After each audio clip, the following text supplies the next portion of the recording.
Why are we called Negroes? Why are we deaf, dumb, and blind? Why is everybody making progress, yet we seem to be lagging so far behind? Why are we mistreated? Why are we in this condition, stripped of our name, our language, our culture, our God, and our religion? Here in America, all of our religious training has been gotten by the preacher. He has told us of a heaven way up in the sky that we can't enjoy now, but rather after we die. But all of the years that we're living, for us there's nothing but hell, pain, torture, and misgiving. Yet the Bible speaks of a heaven filled with material luxury, which the white man and the preacher has right here, so we see. So my friend, take it for what it's worth. Your heaven and your hell is right here on this earth. So let's check back into history, which rewards all research and tells us plainly that before the white man gained entry to the East, he was living in the caves of Europe, a ravenous beast, eating juniper roots and eating flesh raw, till God sent Moses to civilize him and teach him the law. Then, following Marco Polo, an explorer, he gained entry into Asia and Africa. From China, he took silk and gunpowder. From India, he took jute, manganese, and rubber. He raped Africa of her diamonds and her gold. From the Mideast, he took barrels of oil untold, raping, robbing, and murdering everything in his path. The whole black world has tasted of the white man's wrath. So, my friend, it's not hard to tell. A white man's heaven is a black man's hell.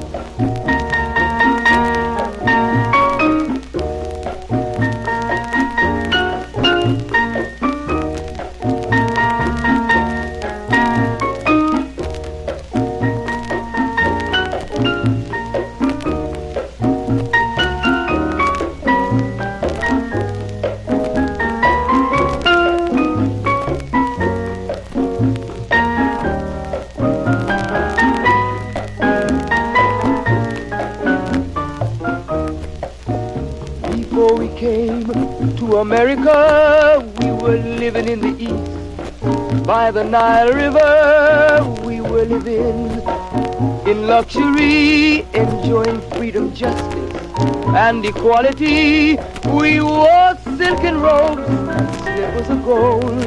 We were the wealthiest and the wisest people, I'm told. Now we are the poorest of the poor. Nobody wants us at their door. So, my friend, it's easy to tell. White man heaven is black man hell.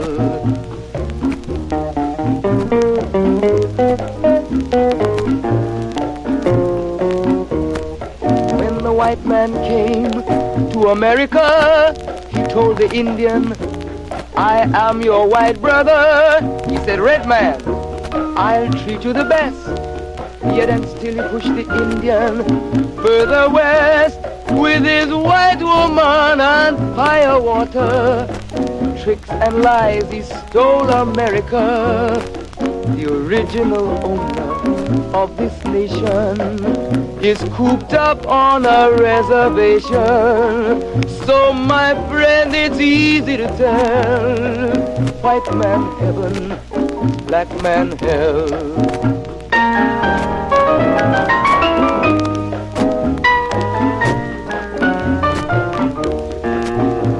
He needed someone to work the land. His back was too weak. He needed you, black man, so he commissioned Sir John Hawkins to commit the world's most grievous sin, to take a man who's born to be free and bring him down to slavery, to sell a man as merchandise.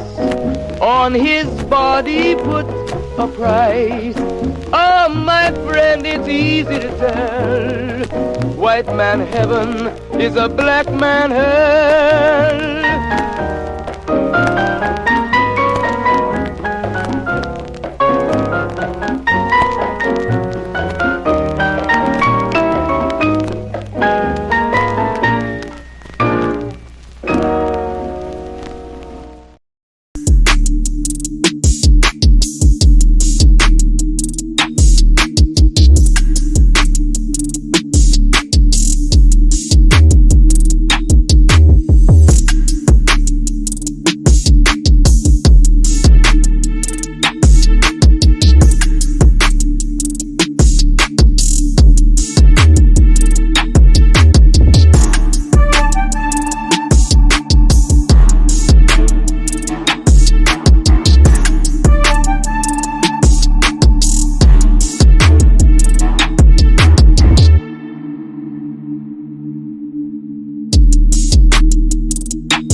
Welcome back, family. We are live. We are live. Yes, we are. Back with Dr. Ade.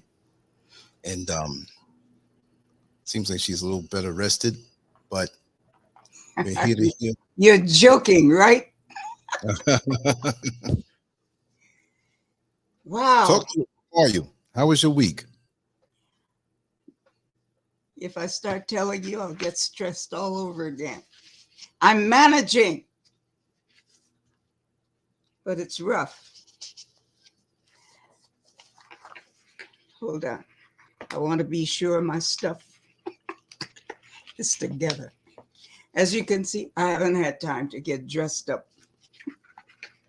Well, you know, it's almost like a person who has a wonderful wardrobe, but they step out to take out the garbage and didn't put anything on and somebody sees them. We know you got a good wardrobe. Oh, man.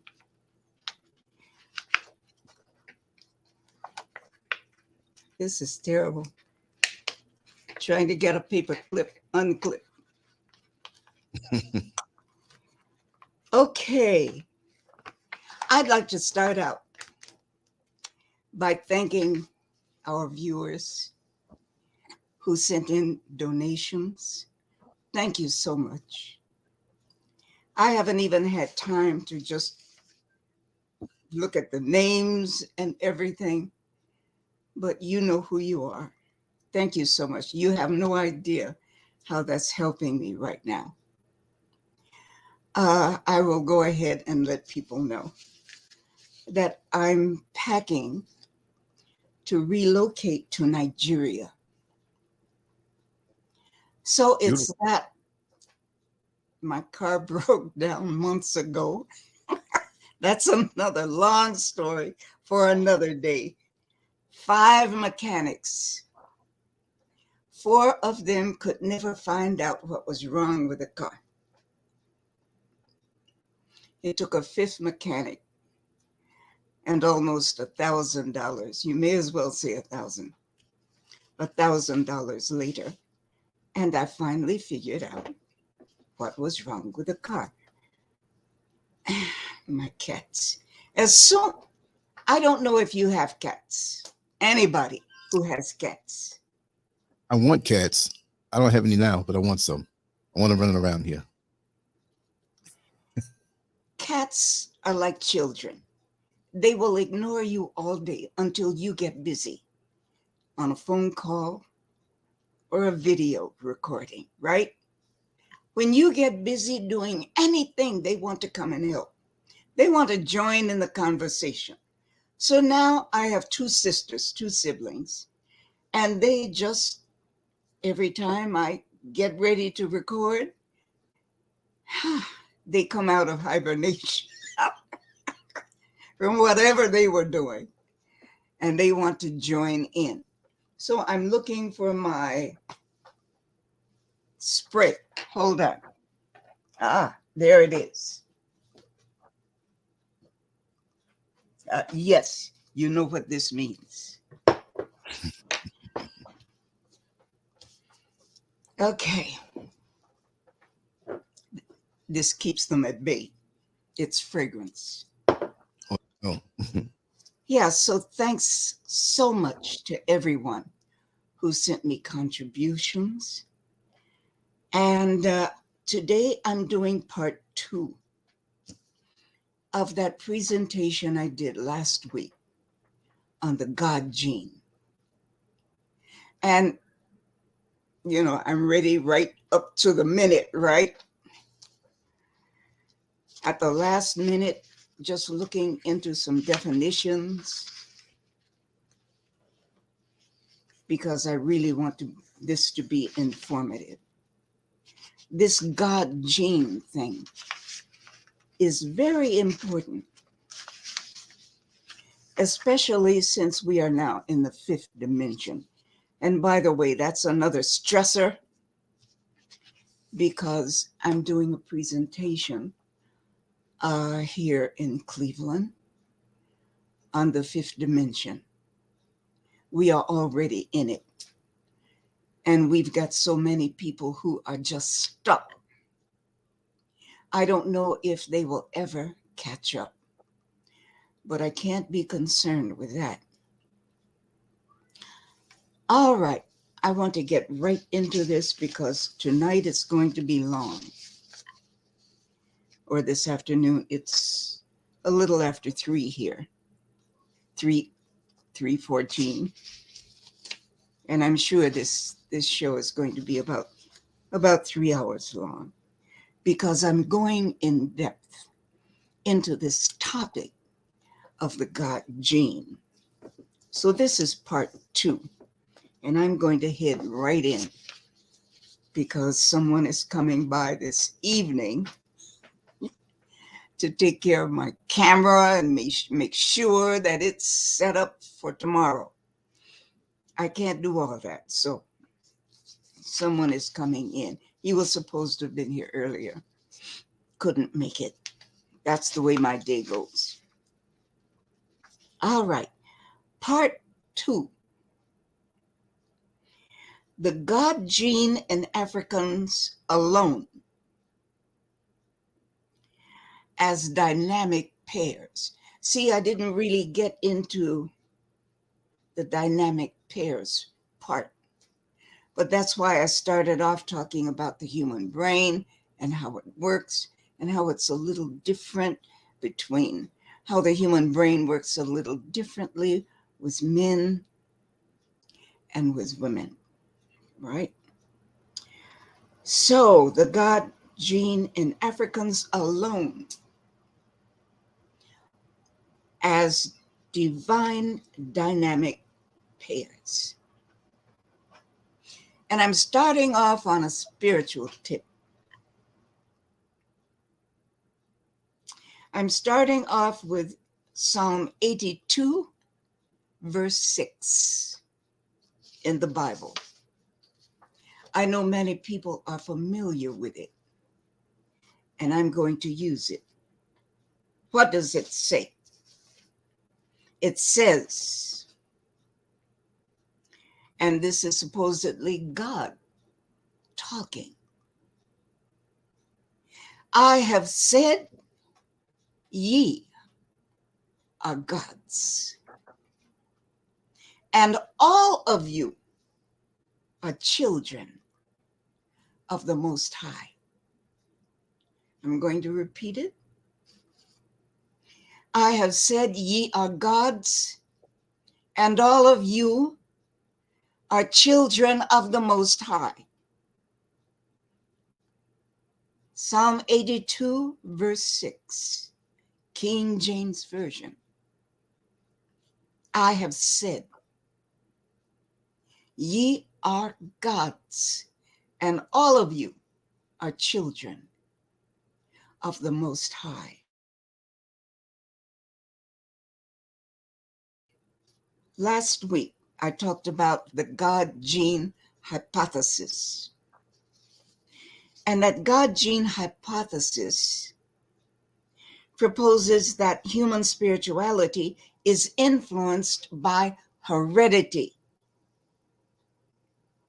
That scientists have found a specific gene called the vesicular monoamine transporter 2. And they have an acronym for it. The acronym is capital V, capital M, capital A, capital T, and the number 2. VMAT 2. That is the acronym. Now, this vesicular monoamine or monoamine transporter 2 predisposes humans toward spiritual and or mystic experiences as Black folks.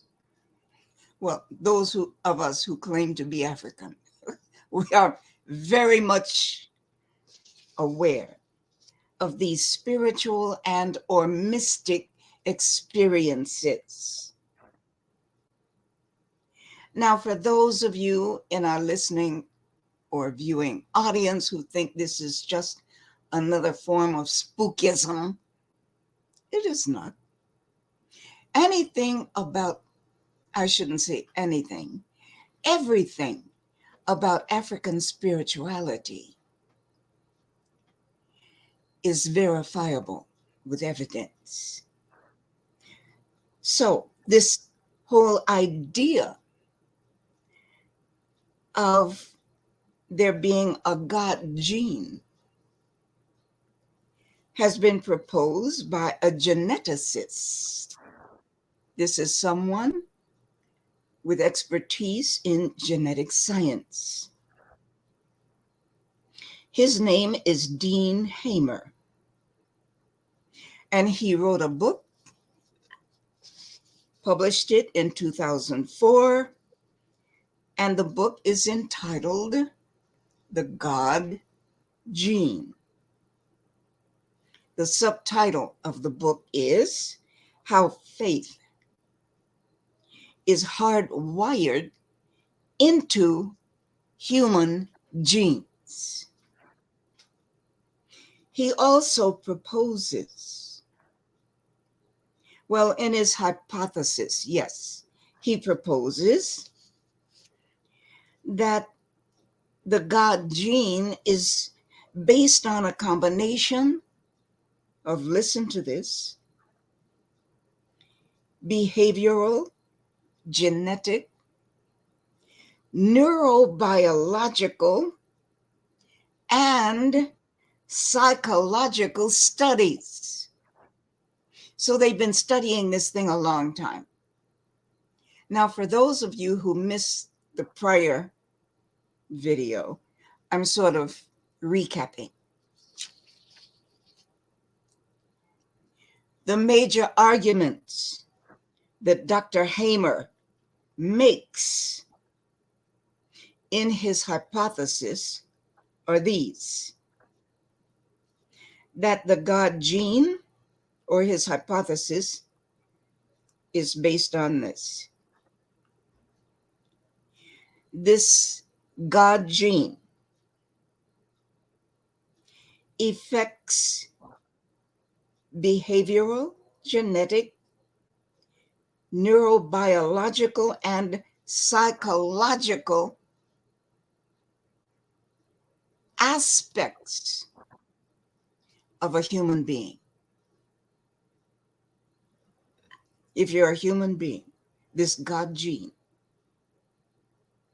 affects you genetically, neurobiologically, and psychologically. That's what it's saying. Okay. What are his major arguments? He claims that spirituality can be quantified.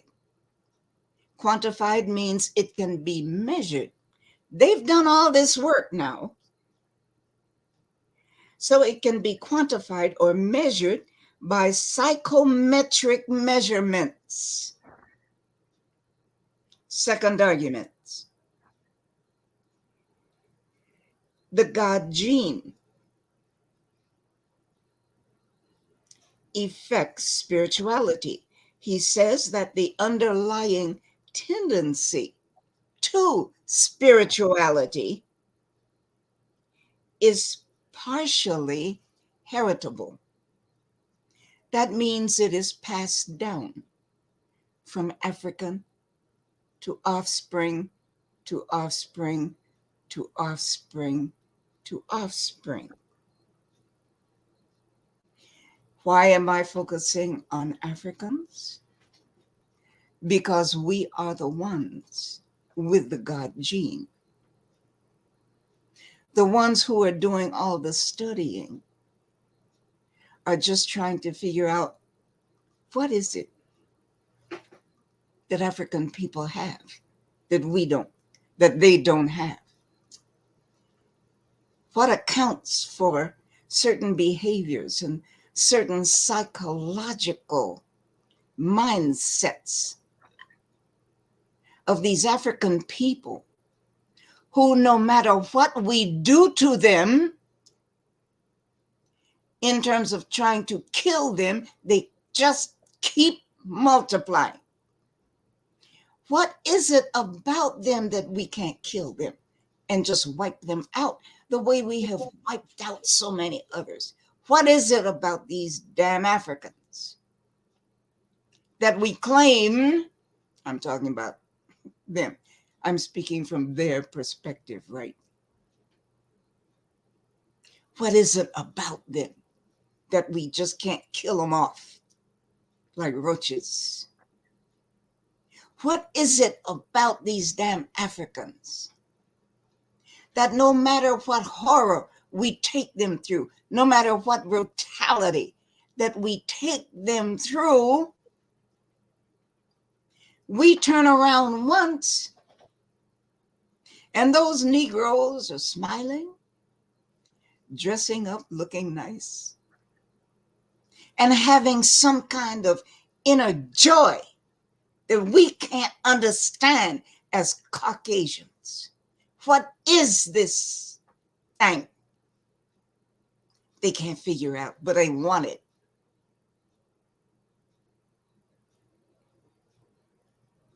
His third argument is that part of this heritability can be attributed to this gene that they have actually located in the DNA. This gene that they have classified as VMAT2. What is it?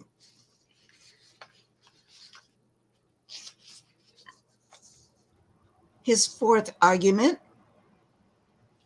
is that this gene acts by altering monoamine or monoamine. I don't know how the medical profession pronounces it. Maybe they pronounce it both ways. So this gene acts by altering monoamine levels. And in the former or the prior video, I wasn't sure what that was. This time I took the time to look into what is monoamines or monoamines. So I'm going to discuss it in depth. So the gene acts on by altering and modifying monoamine levels. And his fifth and final argument deals with spirituality. He asserts that spirituality provides an evolutionary advantage by providing the individuals who have it with an innate sense of optimism. In other words, we can't kill the joy that these Negroes have. We cannot kill that joyful spirit. We need to know why. Now that we have found the gene, we need to know this is what they are thinking and saying and studying. This is a research study. So they're saying to each other, we need to know where this sense of optimism comes from. We can't kill them off. They just keep reproducing. We have been unable to make them just completely miserable, so that those that we don't kill off, they just kill themselves. They'll be so depressed. Now, they haven't been able to accomplish any of those things. So they want to know, how do you get it? Because you see, their culture is one that is perpetually what? Pessimistic. This is why they do all these dangerous stunts and sports, jumping off bridges. Go figure. A lot of these, what is that sport? Skiing. Look at the skiing stunts that they do. It's very dangerous. Why do they do them? Because they don't have the quickening power of spirit, divine spirit. They don't have it, and they can't get it. Hallelujah. So they're looking for anything that will quicken them, make them feel alive, give them some kind of optimistic sense of purpose other than violence. They get off on that one. No quickening spirit. This is why they hate us. And I'm thinking of our sister, Dr. Frances Cress Welsing. They don't so much hate us because of who we are as Africans. They hate us because of what we have that they don't have that will make them human. You know, fully human. And I'm speaking in these terms because they have given us the categorizations. They've given them to us. Africans are Homo sapiens sapiens. Everything else, Homo sapien. Africans alone are the fully modern, anatomically modern human beings. Homo sapiens sapiens. The doubly wise, human beings. Let me return to the King James Version. I have said, ye are gods, and all of you are the children of the Most High. All of you whom I created first. All of you whom I created first and whom I chose to populate the entire earth. And you did it. I chose you to do it. Now, I don't know what these other folks were chosen to do. It ain't our business. But we have proven ourselves from the beginning of humanity. So here is God, Almighty Creator God, saying, I chose you to be gods on earth, to walk this earth, to dominate everything on the earth, to populate it with other human beings, from sea to shining sea, from corner to corner, north, south, east, and west. I have created you. God has created us as gods on earth. Let me return to my notes.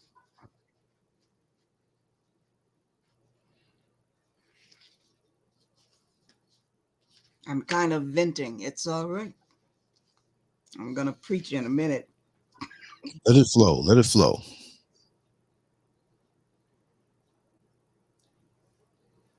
So these monoamines directly affect and modulate dopamine. They affect and modulate neural networks, the nervous system, from the brain throughout the entire body. They affect neuromodulation, control mechanisms for the nervous system, nerves, or nervous system. Modulation, okay, the power to affect it. Going on. These monoamines also affect and modulate norepinephrine.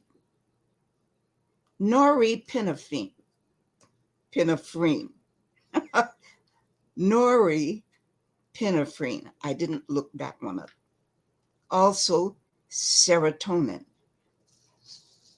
I haven't been able to look into those yet. But when it comes to dopamine, that one jumped out at me, and I'm going into it.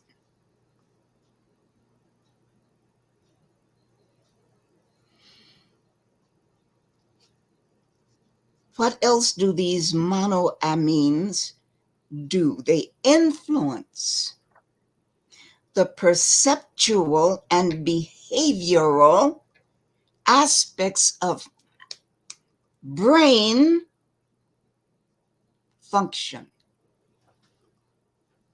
directly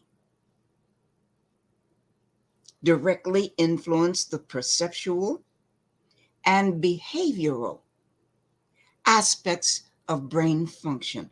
What does that mean? It means that our perceptions,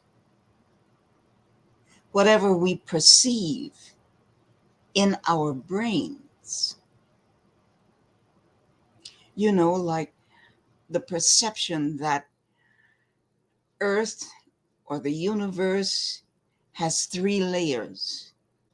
People still believe in this three-layered earth. That's their perception.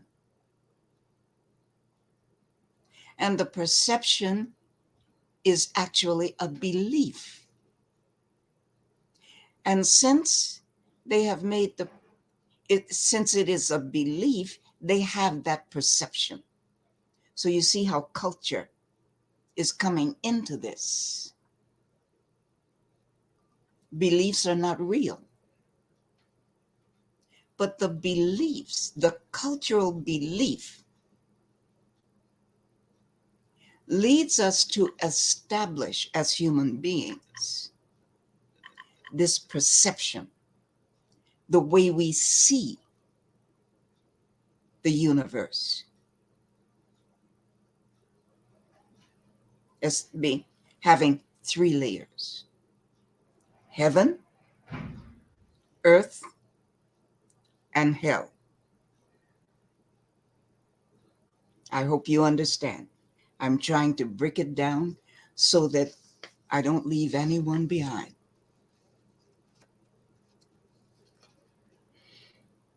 Okay. The next point. Monoaminergic. These words are tough. Monoaminergic. Monoaminergic. Dealing with the nervous system or energy. This deals with energy. Monoaminergic cells in the brain stem. That's the brain stem back here. Back here where that reptile brain is. The brain stem, remember, is what keeps our organs functioning. The heartbeat, the lungs, inhale and exhale, the kidneys, all of those things. Those are controlled by the brain stem. So when a doctor pronounces that a person is mentally dead, this is what it means. For all practical purposes, the person is dead. The person's spirit and soul, all of that is gone. All that remains is the brain stem. So the person is just like a vegetable, no longer a functioning human being because of the brain stem. The rest of the brain is kaput, it's finished. And at that point, they will ask the family whether or not they should pull the plug. And they usually advise that you should, because that person's brain, the rest of the brain that makes a human being, is finished. And probably the spirit, the soul, everything else seems to be gone. Okay. So these monoaminergic cells in the brain stem, they receive inputs from sensory, limbic. Remember the limbic system, the one that introduced warm-blooded beings on Earth. That's what they're referring to. Sensory, whether or not you can sense things with your five senses. the limbic system, and the prefrontal areas of the brain. Now you're talking about the neocortex. All of those parts of the brain receive inputs from these monoaminergic, from these monoamines. It's the monoaminergic cells in the brain that function on every part of the brain. From the sensory system, the limbic system, and the prefrontal areas of the brain. So these cells project extensively to the forebrain, which is the neocortex, all those fatty folds. That's the new brain, the third part of the brain, all the way back to the hindbrain, which is the brain stem. Okay, let me talk about dopamine, because dopamine is a very, very important substance. Dopamine is a neurotransmitter made in the brain. It plays a role as a reward center. And I've taken this from Wikipedia. It plays a role as a reward center. And it plays a role in many body functions, including memory, movement, motivation, mood, attention, and even more than these. It's made inside the brain, and it acts as a chemical messenger. So it uses brain chemistry to send messages to the brain. It communicates messages between nerve cells in the brain. So the brain cells talk to each other. It's called what we call synapsing. One cell talking to or communicating with another cell. So those are the brain synapses. And the brain, let me read this over. It's made in the brain and acts as a chemical messenger, communicating messages between nerve cells in the brain and your brain itself, as well as the rest of the body. That's dopamine. Dopamine also acts as a hormone. It sends or transmits messages within the nervous system. So dopamine is involved in movement, memory, pleasurable reward and motivation, behavior, and cognition. Cognition is understanding. Attention, so that's attention span. Sleep and arousal, sleep and waking periods. It affects mood. It affects learning. It even affects lactation. Now that one I never heard of before. Why is dopamine so important that I'm taking the time out to really go into it, because dopamine comes immediately into play with any kind of addiction. Now, in terms of this particular presentation, what I'm focusing on overall, okay, what I'm focusing on overall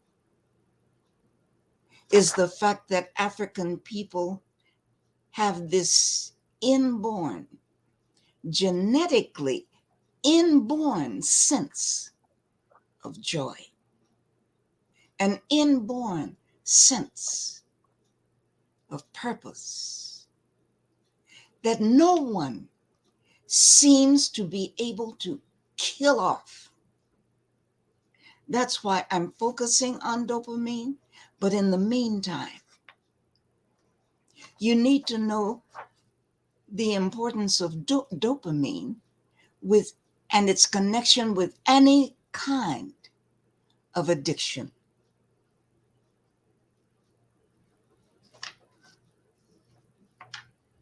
Let me go on. So if African people have this joy, and see, joy is way beyond happiness. Happiness can come and go with situations. But joy is something that is inborn. It's very hard to kill it. So how does dopamine make someone feel happy or joyful? Dopamine is known as the feel-good hormone. It gives you a sense of pleasure. Again, I'm taking this information from Wikipedia, but it's information that I'm familiar with because from time to time, I'm involved in programs with teenagers, especially those who are in the legal system. So they call me as a professional mentor to talk to mentor these young people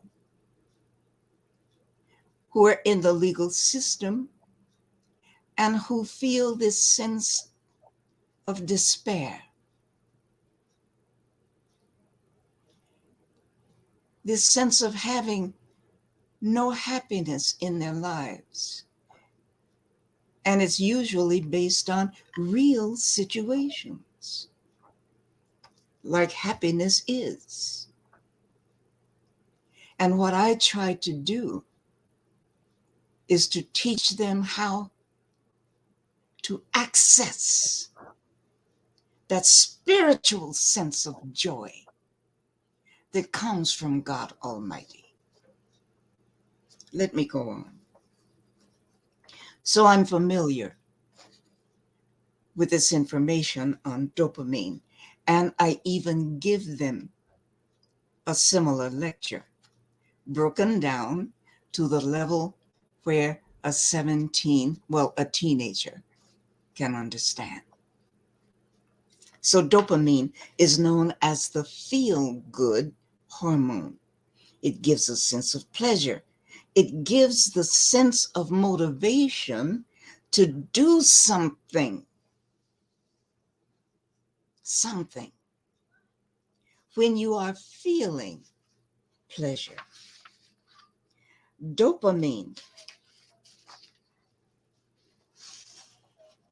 is part of the human reward system. The human reward system is designed from an evolutionary standpoint. So it didn't just come, it evolved. Let me put a pin in it right there. Remember, my teaching about the pineal gland and how it evolved over millions and millions of years. It evolved. And it continues to evolve. And as it evolved, we human beings are also evolving spiritually, because that's the job of the pineal gland. Remember, it sits right in between the reptile brain and the limbic system. So it modulates that reptile brain and its reptilian function. That it only exists to survive. When you find cold-blooded killers, that we are referring to someone who can even enjoy killing other human beings.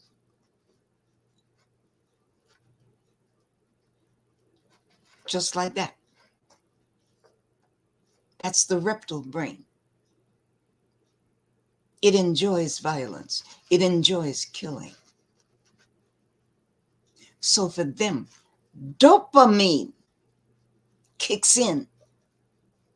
They get some kind of high.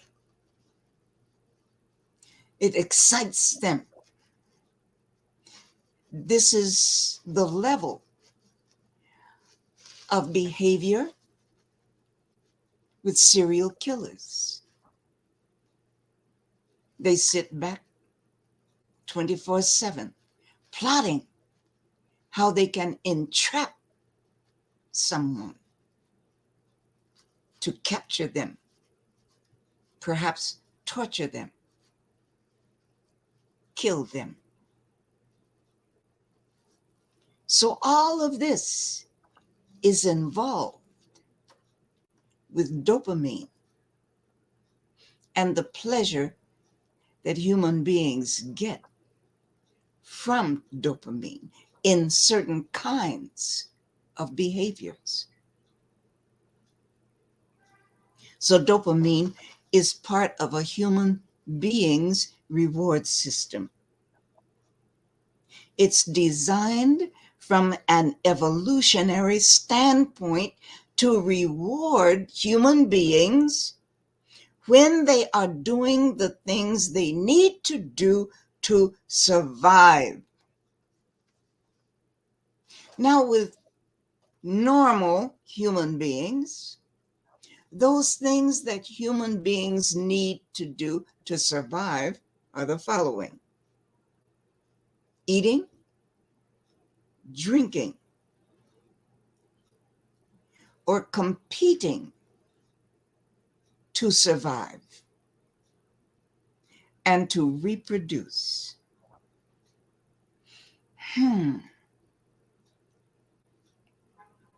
I'm just thinking about this.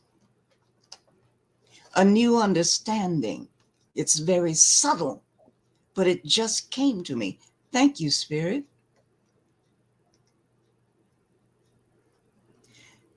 To compete to survive. This is dopamine behavior. Who is it on this earth? Which group or groups are killing other human beings because they feel it is necessary for themselves to survive?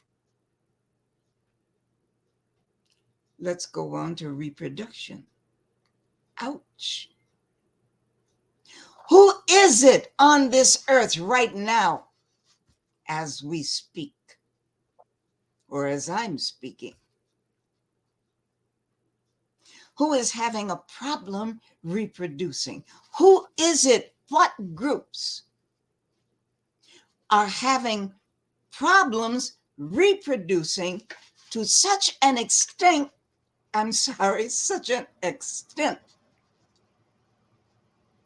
that they are going extinct. They have also already predicted the year or years or range of years. And those years are coming soon. We're talking about less than 2 full generations. They have measured it. They have quantified it. So they are finding pleasure out of the necessity in their minds. This is their perception. And the perception comes from a belief. And the belief has gone beyond being a belief, because since they have quantified the existence of their own extinction, that is now evidence. When a belief is backed up with evidence, it goes beyond. It switches from being a belief to becoming knowledge. Look at that. See the way the mind works. Are you beginning to understand now what culture is and what it does and how it functions? These attitudes, beliefs, and values. Before they quantify the probability of their extinction, it was still a belief. But after they quantified it, it is now knowledge. So they are trying to kill off the non-Caucasian people of the earth, especially Africans.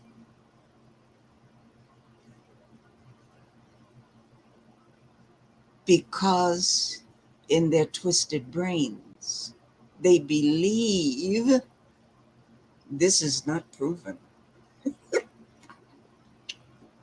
Their extinction is proven, but their belief that killing us will allow them to survive, no. That's an illusion. It can't happen. And the universe is showing them, giving them evidence that it won't work, because now African couples are having litters of babies at one time. Who ever heard of a human being in human history? Who ever heard of a female of any persuasion giving birth to 9 babies at one time? It has never happened on earth, but they're doing it. And all 9 births, all 9 babies are live births. And they are growing up hale and hearty and healthy. So the universe, divine spirit, is telling these fools, this is a twisted illusion. And instead of trying to kill others, you need to stop and humanize yourselves. But as long as they don't humanize and civilize themselves, they will continue to become extinct. In fact, what is happening that they are not paying attention to is that the more they arbitrarily kill us, the faster they are becoming extinct. They ain't paying attention. Let me go back to my notes now that I have made that particular point.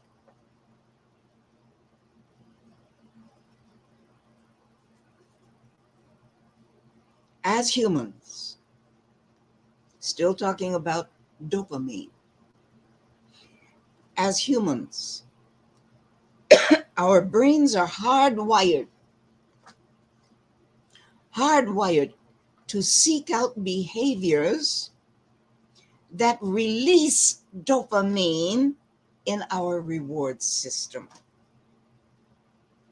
So when we are doing something pleasurable, the brain automatically releases a large amount of dopamine.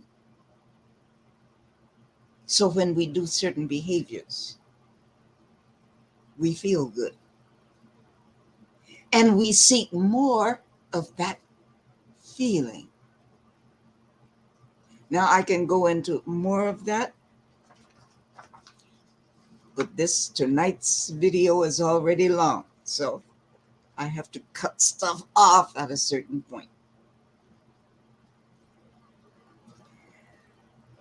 But this is why junk food and sugar are so addictive. Junk food usually has two components that give us pleasure. Salt, that's me.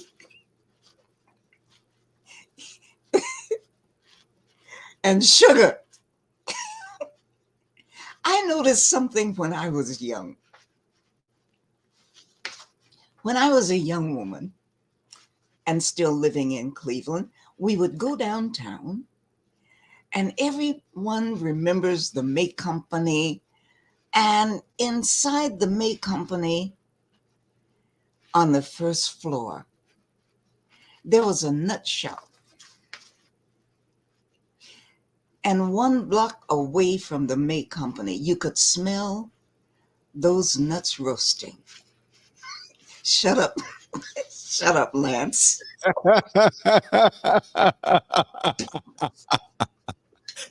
Seems like we're getting a dopamine hit here. We can say things without saying things, but you know exactly what I mean. Don't hide your face now.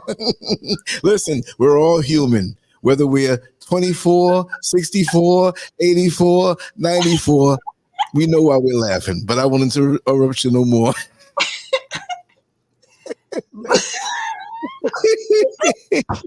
A nut shop.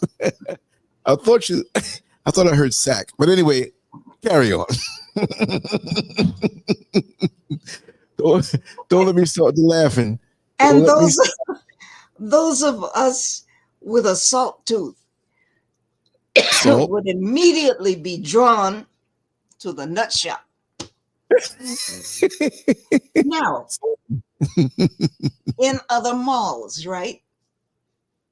Coming up to, a few years ago, they started having these nut shops and sweet shops in the mall, right?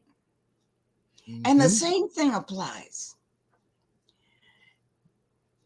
That sugary smell coming from candy or anything sweet, like cakes, any kind of pastries.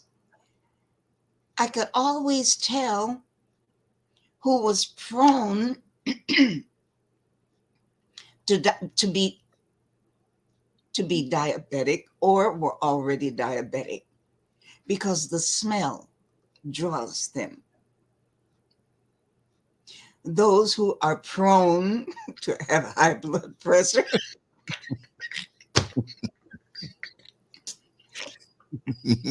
I could always tell them. Oh, no.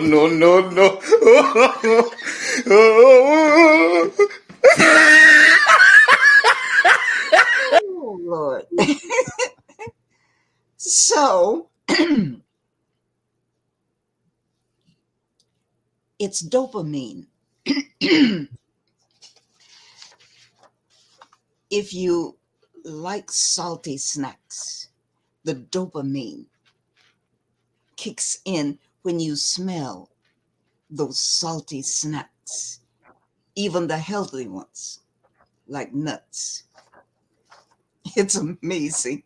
I have so many different kinds of nuts.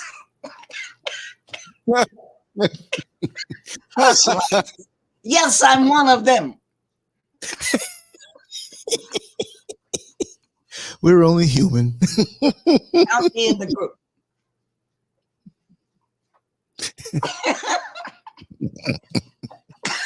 Oh, Lord have mercy.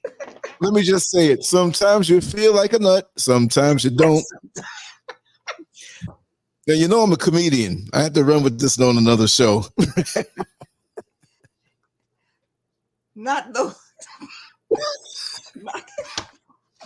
Should I say this? I'm going to say it anyway. Dopamine. Not those. I know that. I know that roasted nuts.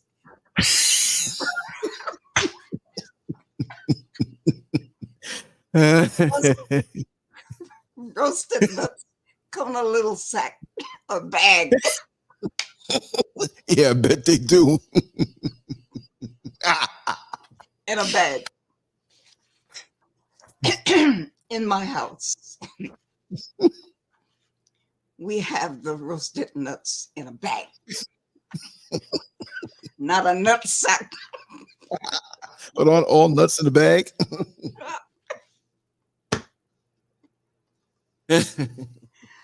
Oh, God. All right. Enough of the nut jokes. Back to dopamine. Get serious. Yeah. Okay. So junk food, whether it's salty or sweet, is very addictive. These snacks trigger the release of a large amount of dopamine into the brain. And that gives the feeling that you're on top of the world. I've watched the expression on people who are hooked on chocolate. And some of them look like they're having sex. They take a bite out of this chocolate candy, especially. Are we speaking of the white women who visit Africa? I'm shutting up. What? I said, are we speaking of the white women who visit Africa? I'm talking about white people, period. But especially white women. You know those chocolate samplers that you get during the sweetest day holidays and everything? Mm-hmm. And they open the box and they take a bite of that chocolate candy. I bet. They close their eyes and start moaning like,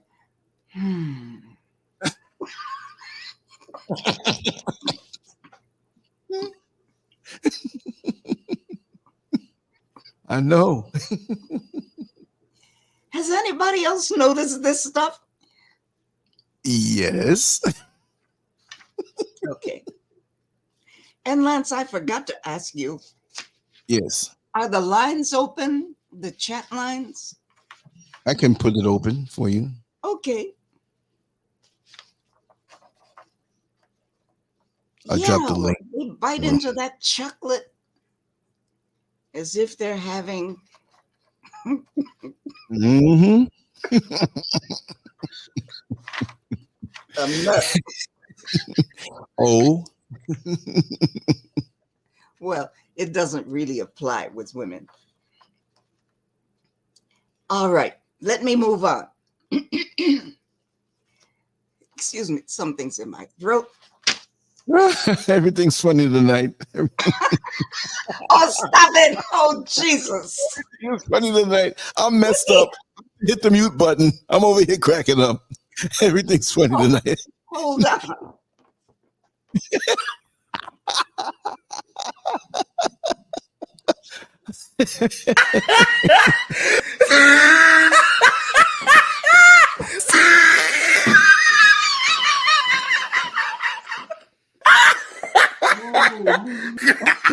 Let me get some water. Oh, he tried it.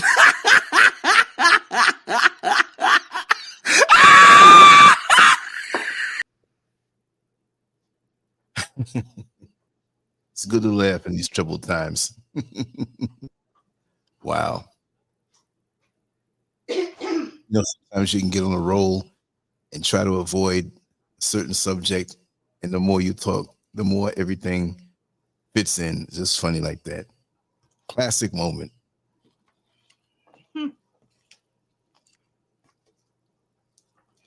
Okay, that's a little better. So moving right along. Now, so much for dopamine. Now, I'm going to remind our viewers of a YouTube video that I discussed prior to this one. And it deals with the DNA and the DNA discovery about certain genetic features that are only found in Black people. I don't know if some of you remember that, but I'm going to talk about this research paper that was done in 1996 that they hid. After they did the research, they hid the results. They hid the conclusions because the research, the study was done based upon a false assumption, a false belief. Remember, beliefs are not facts. And white folks have lied to us and to themselves for so long. They actually believed in white supremacy. So in 1996, they did this extensive worldwide study believing that, or intending to come away with an intelligence map that would prove that Caucasians have the highest probability of intelligence. The name of that research was Global Patterns of Linkage Disequilibrium at the CD4 locus and Modern Human Origins. The study was conducted by the American Association for the Advancement of Science in 1996. Poor white people. Those little fellas.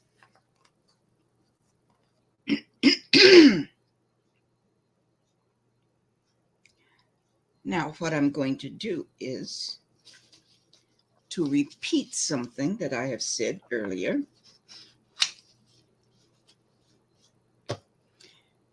And these are race-related genetic facts connected with this so-called white supremacy nonsense, I repeat the above statement. African females and males are the only fully human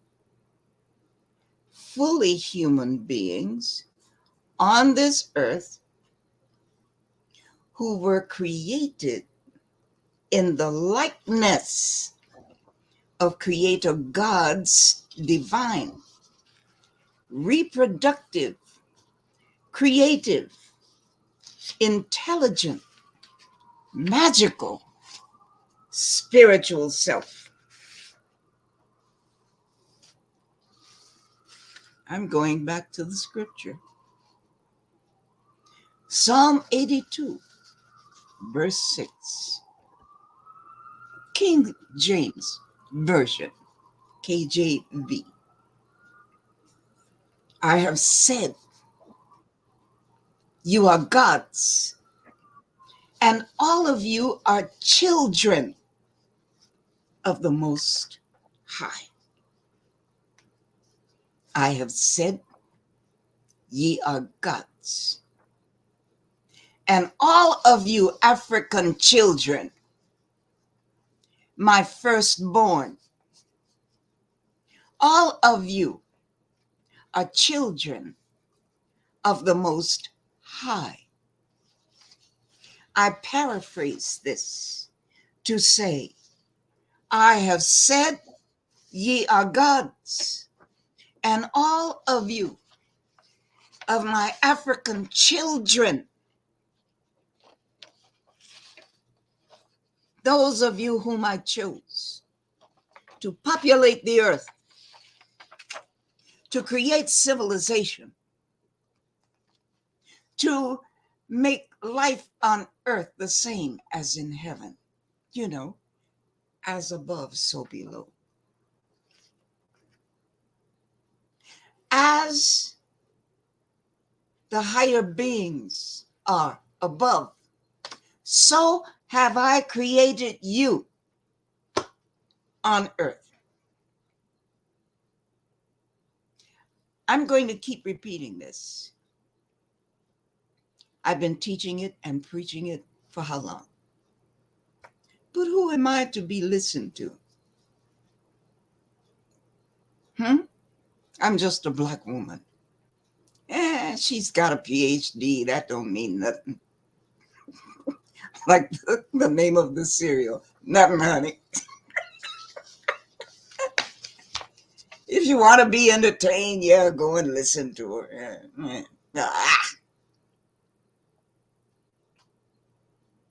But to take anything away and to use it for positive change, no problem. But now, there is a problem. There is a problem because we are now in the 5th dimension. And those of you who have been taking my advice, my teaching, others' advice in teaching, this is where the rubber meets the road. As of January 2023, we are in the 5th dimension. And the atmosphere, the vibrations in that 5th dimension are those of Aquarius. You know, this is the age of Aquarius. We are here. And a lot of people are stuck and don't know how to get out from being stuck. African people are God's firstborn. We are the ones who were created by God. Now we made those other folks. And this is not hate speech. This is science, for God's sake. You can go to any YouTube channel about the Neanderthals, and they are teaching you about their ancestors. And you don't have sense enough to put one and one together when they are telling you? Okay. But when I say it, it's hate speech. All right. Let it be so.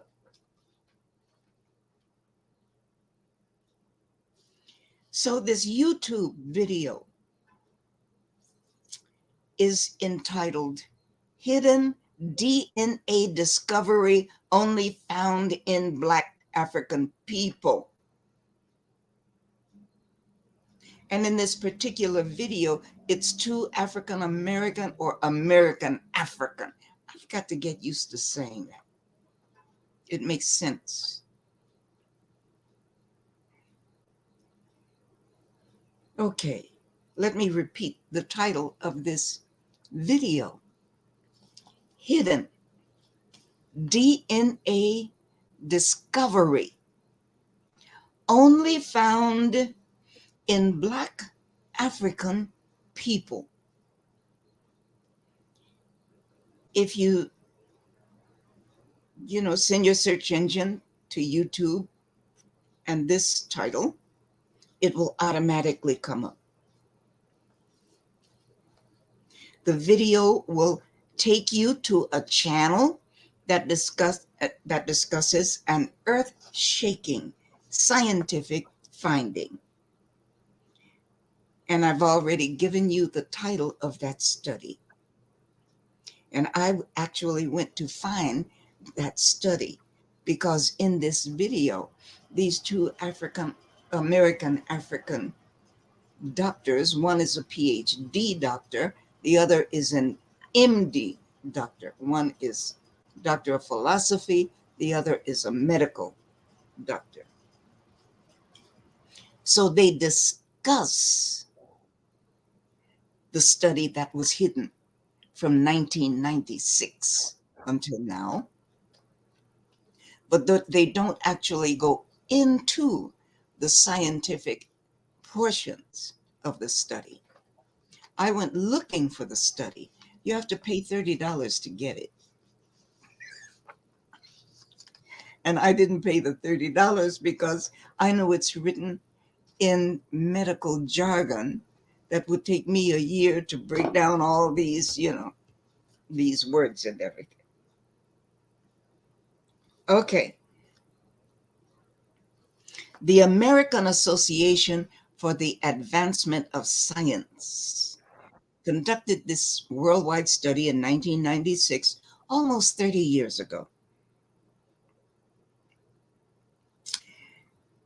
It involved 15 genetic scientists, genetic experts from 9 different universities.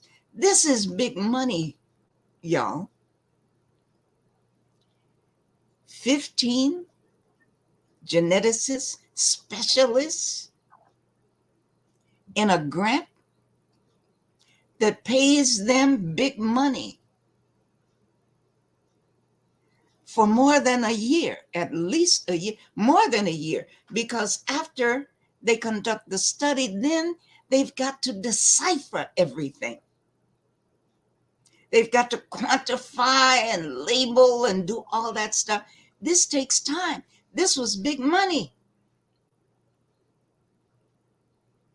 15 geneticists from 9 different universities.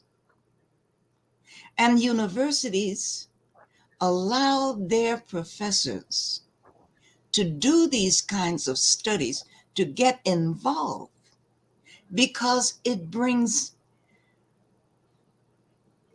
what? Attention to them. When the study is finished, they advertise it. It brings them fame. It also brings these universities fortune.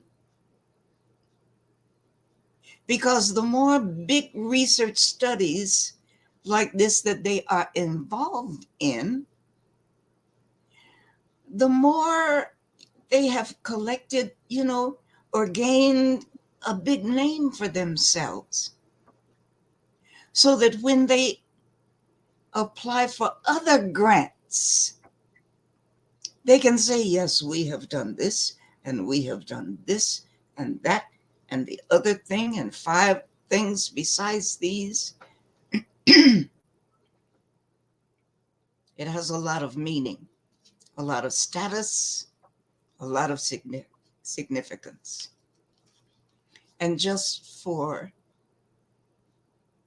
information's sake, when you are a professor at a university, if you embark on research, you don't have to teach a lot of classes. You don't have to teach 3 or 4 classes a semester. They will reduce you to just 2. So when you are a professor, you are paid to do research. And this is how you have time to do all these research papers, and you present your research at conferences and everything. That's how you gain status. You have time to write your books, time to do that kind of research.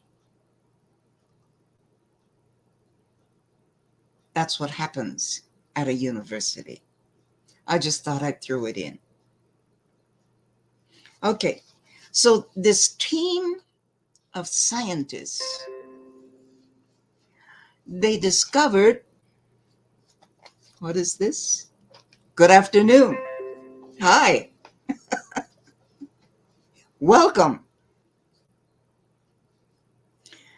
So this team of scientists discovered that Africans have more DNA series than non-Africans. Ouch.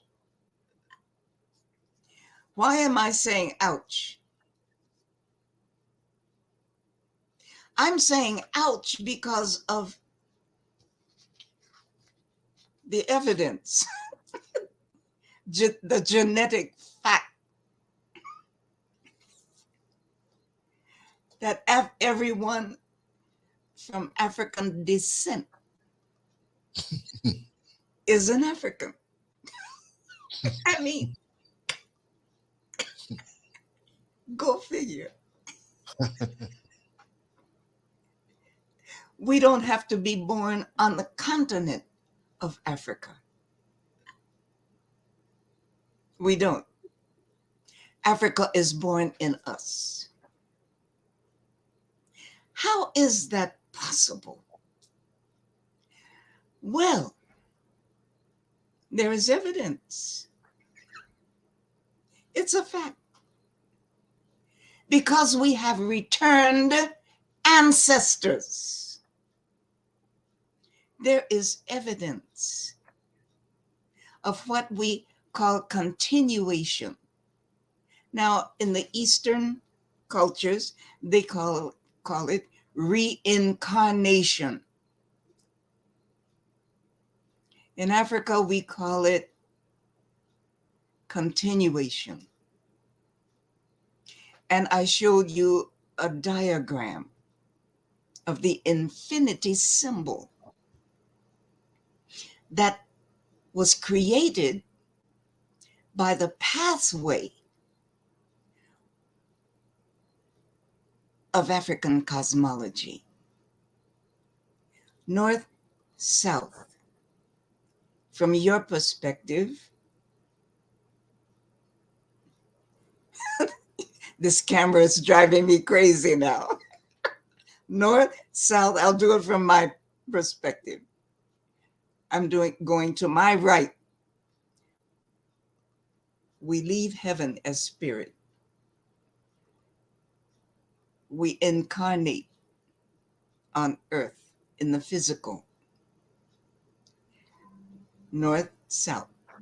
from spirit to physical. And we hook around to the right. Hook around to the right. And that's east. And east is where we begin our destiny path. And that path leads from east, which represents life, to west, that represents death, or in the African vernacular, transition. But it does not stop there, like with the Christians and Muslims. It hooks right back up to the north. The spirit transitions from here and goes back to its point of origin, which is spirit in the heavenly realm, and comes back down again into the physical and starts life again from an easterly position and travels that pathway of divine destiny until the point of transition, and it goes back again. And it just keeps doing that. It continues. So it's like the figure 8. And if you turn that figure 8,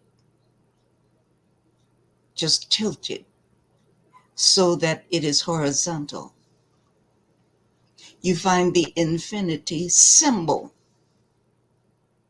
which African people, when they were creating their concepts, shouldn't say their, our concepts of Almighty God and life and the meaning of life and what it is to transition and come back again. We have evidence of coming back again. That's how the symbol was created. And we know that we created it because we walked this earth for hundreds of thousands of years and created civilization before there was ever anyone on this earth except ourselves. These other people are latecomers on earth. And when they raided the libraries of Alexandria, they didn't know anything. What could they possibly know about civilization? They don't know anything about personal hygiene. They still don't know.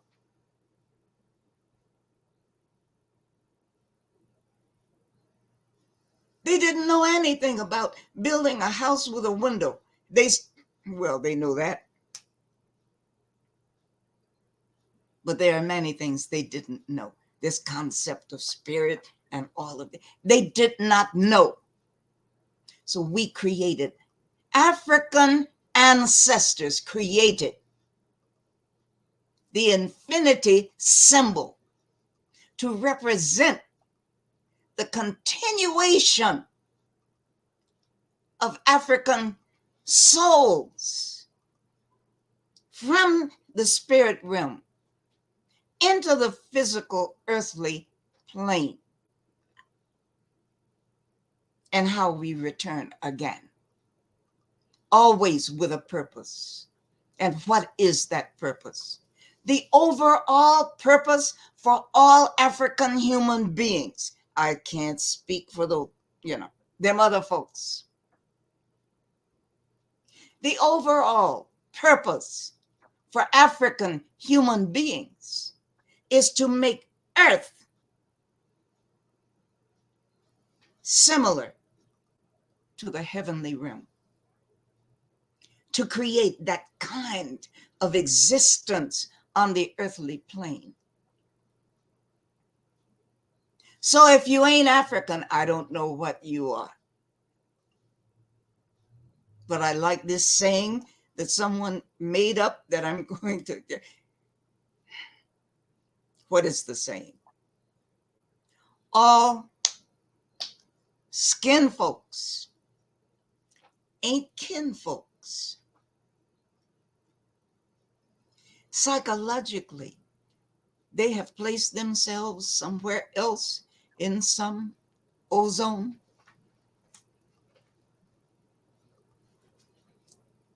I ain't no African. Okay. But here are the facts. Genetic facts, scientific facts, chemical facts, biological facts, neurobiological facts, hormonal facts, genetic facts. This is what they discovered almost 30 years ago. Chimpanzees have 5 genetic streams.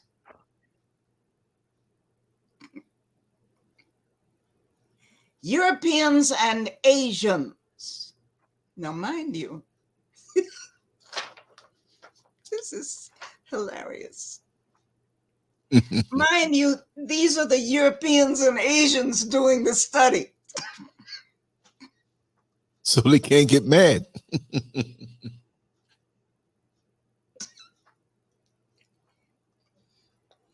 Europeans and Asians have 6. So that's what they mean when they tell us that there is only one chromosome of difference between a human being and a chimpanzee. They are talking about themselves. They're not talking about us. Mm-hmm. But they didn't tell us that. They lumped all of us into their category. There you go. Shit. Hold on to your chairs. African people, people of African descent, people who are of African descent, and they identify as people of African descent have 9. Look at that. That's almost twice as many genetic streams as anyone else. These scientists, all 15 of them, all 15 genetic experts agreed that African people by far have the greatest probability of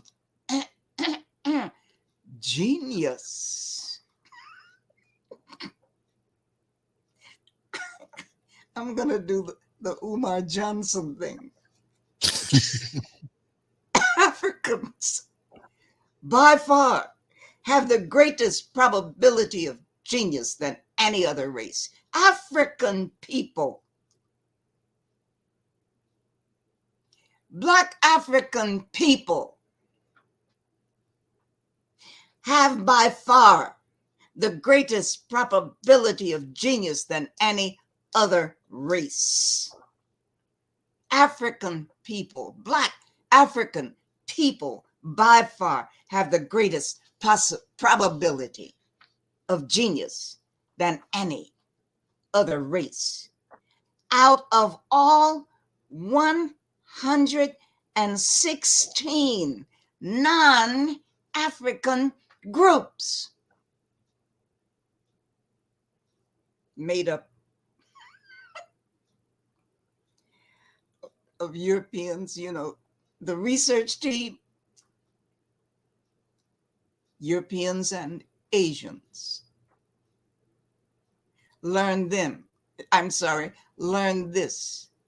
about themselves and us. They were so shocked.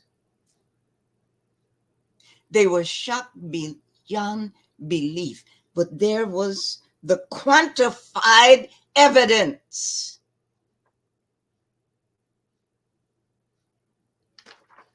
And we still have folks who say, I ain't no African. Let me return to this scripture.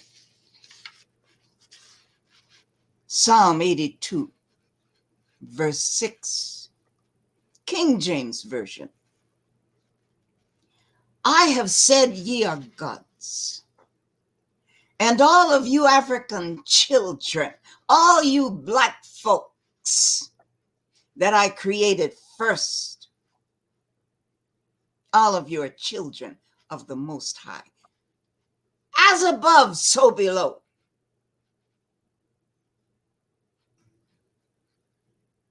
Higher beings above. Earthly beings below. Gods. So if you ain't no African, you ain't got godhood in you.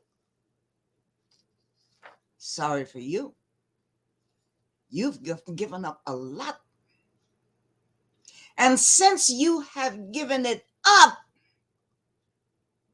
I don't know what's going to happen to you now that we are in the fifth dimension. What does that mean? It means that the entire universe has speeded up. It has always been evolving, the speed.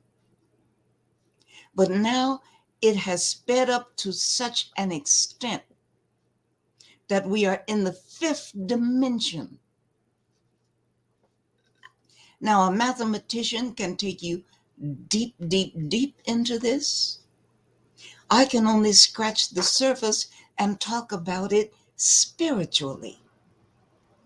A mathematician can take you deep into this shit. We live on Earth in the third dimension. Width, height, and length. Throw in one more, which is time. Time is not a physical entity. We made up the concept of time for our own interest, right? But time, I guess it has rhythm. It certainly has movement. And we are in it.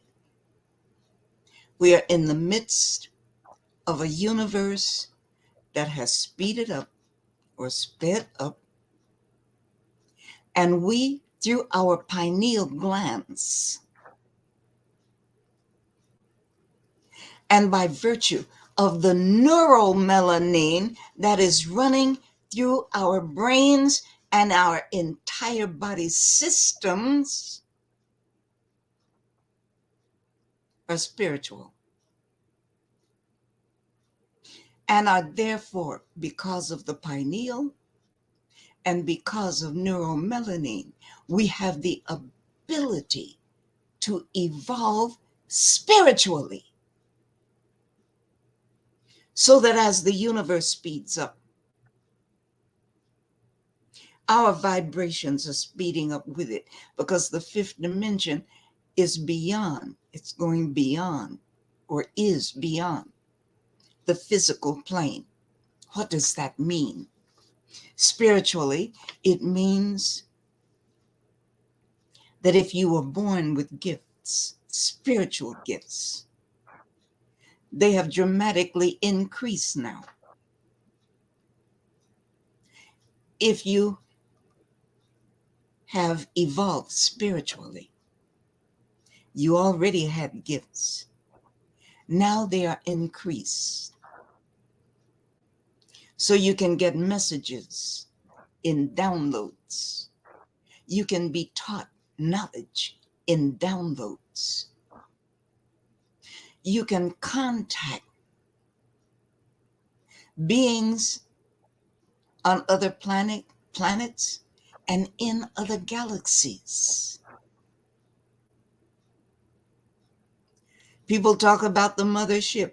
I don't know about the mothership. I've had experience with one of those ships. It wasn't the mothership, but I myself have had experience with one of those spaceships. I said something and it stopped. It just made a dead stop. Thousands of people saw it and reported it. It was all on radio. All of this is fifth dimension stuff. Now, if you are stuck in some other belief system other than the African belief system, which is your heritage, I don't know what's going to happen to you. And I don't pretend to know. But let me go on talking about this God gene. African people who have only 5 DNA series. Wait, I dropped something. What page did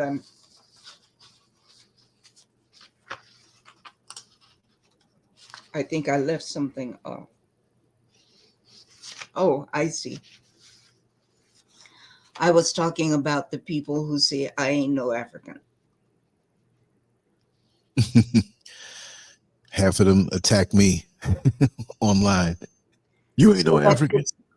That puts them in the category of the non-Africans who have only 5 DNA streams instead of 9. That means you're slow. You're a little bit retarded. You lack something that makes you fully human. Okay. Spirit was speaking to me about something, but I was talking and I dropped it.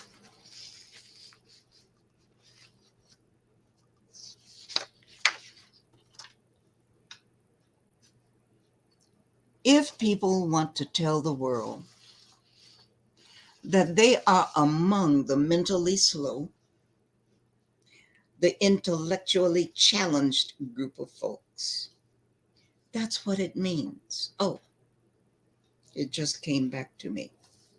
That wasn't necessarily spirit, it was an experience.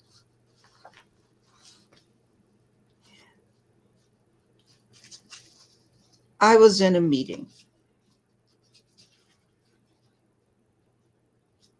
and someone blurted out, I'm not an African. I will never be an African. It stuck with me. And my question was to myself, if you are not African, if you don't identify as African, why are you here in African stuff? Why are you here in an African meeting? Why are you here trying to lead or help to lead African people if you ain't no African? And you see, we have a lot of people who are like this. They identify with someone else or another group, I should say, but they are not in that group trying to lead anybody. What are you doing here? Is this some kind of cognitive dissonance? I can't answer. But it's some of the most confused shit I have ever seen in my life. Stuff that's going on now. Let me get off that one. Here is an important question for future generations. A very important question. How many DNA strands do mixed, so-called mixed children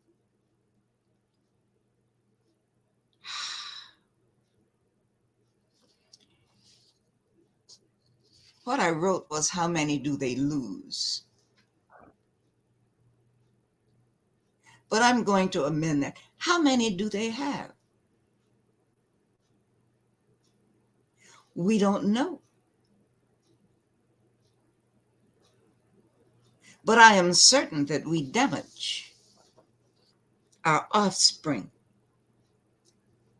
I am certain that they lose something where we think we are leveling up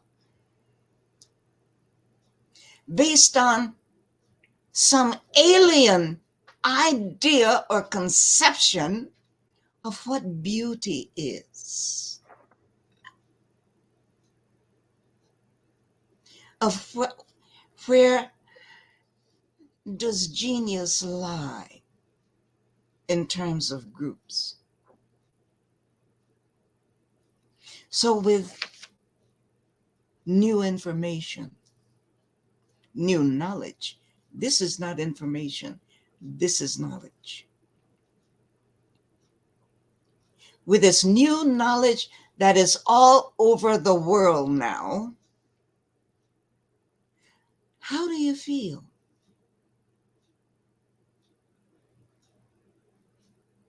I don't know. I can't answer. So I'm giving the information for those of you who don't have children yet.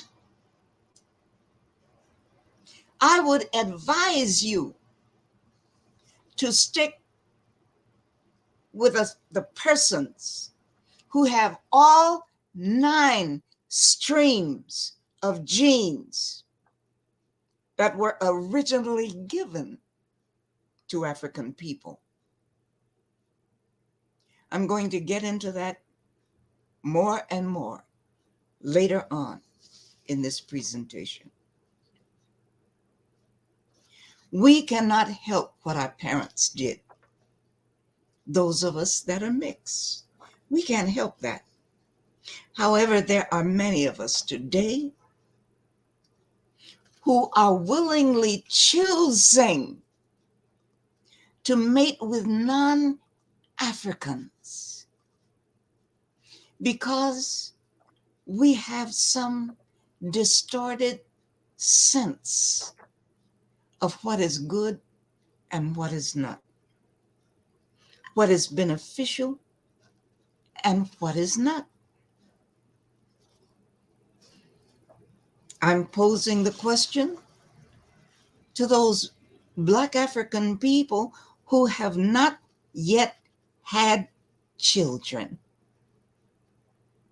Have we been choosing to genetically damage our children, thinking that we were genetically upgrading them when we were downgrading them? These are questions that make you go, right? With all the above being said, let me be perfectly clear. Let me be clear about African women's feelings toward our men. For most of us, we love our African men, our Black men. We adore them. And we've always been proud to stand beside them, hand in hand.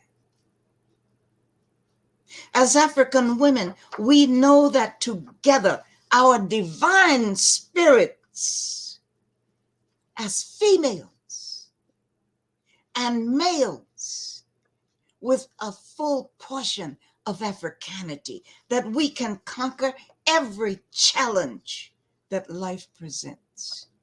Even though the challenge, overcoming the challenge, might take some time.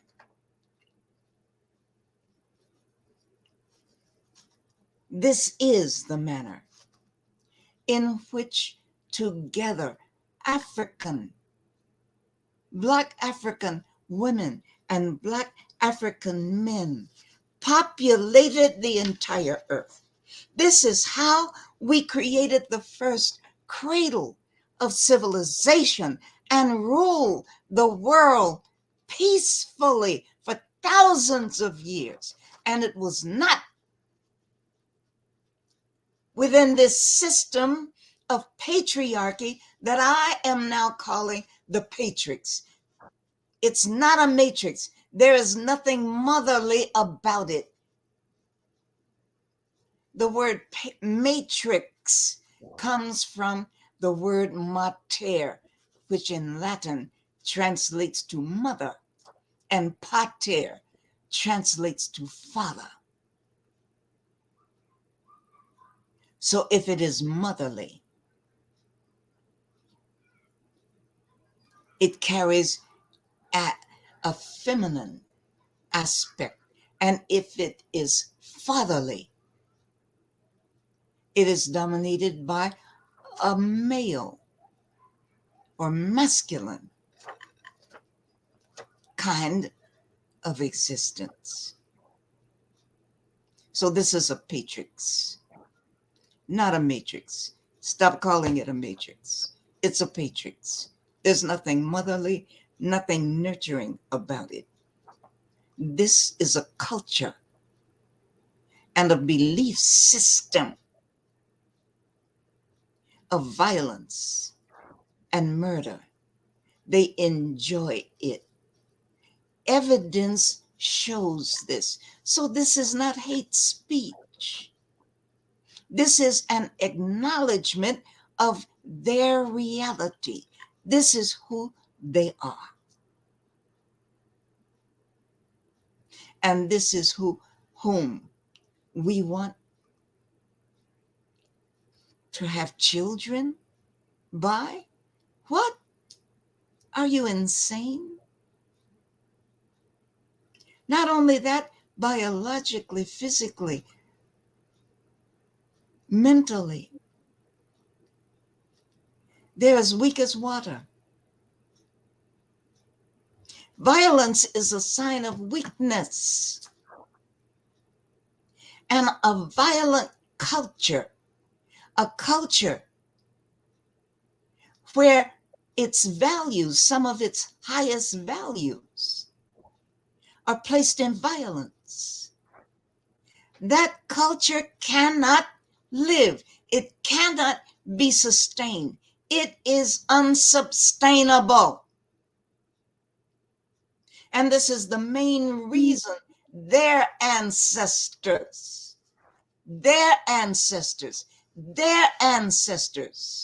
became extinct, because they could not make the adjustment to humanity and the value of life. This is not hate speech. This is evidence. What evidence? Look at the way these cultures, especially this one, culture from the far northern regions of the planet. Look at the way they treat nature. They don't like it. Everything that has life, they set out to kill it. Is that natural? Is it normal according to African belief, African spirituality? African spirituality believes in the sanctity of life in all nature, and that we are all connected as one. That's not them. Let me go on. So this is how African people created the first cradle of civilization and ruled the world peacefully under matriarchies, not patriarchies. Patriarchy came hundreds of thousands of years later, and as a result, look at the condition of the world. They live just to fight. They're fighting with everybody on earth right now. And who will survive? Let me go on.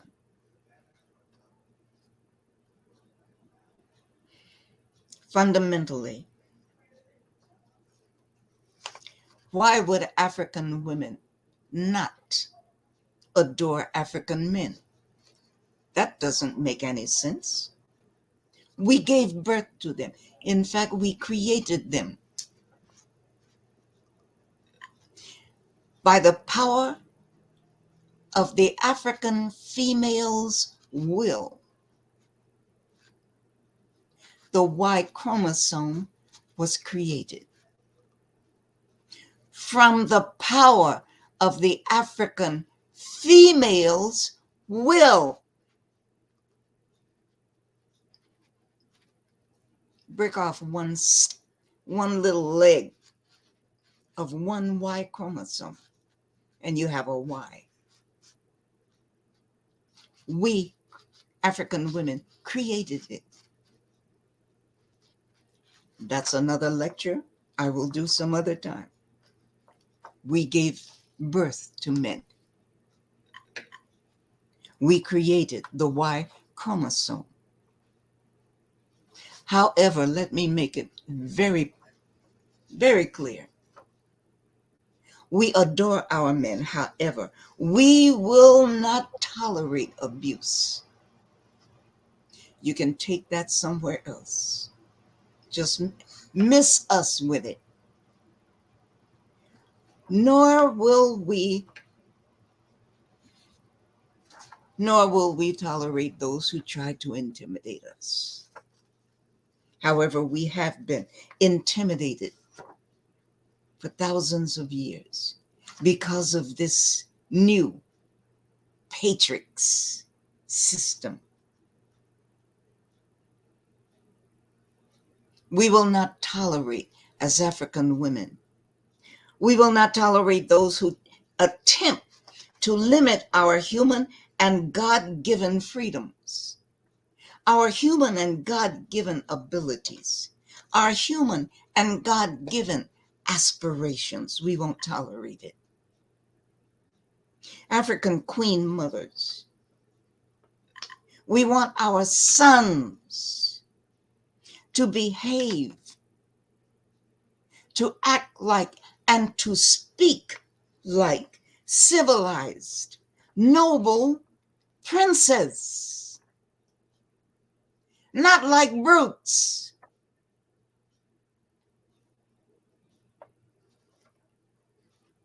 But noble princes who develop into earthly gods, the way in which Mother God, you know, the feminine aspect of Father, Creator God?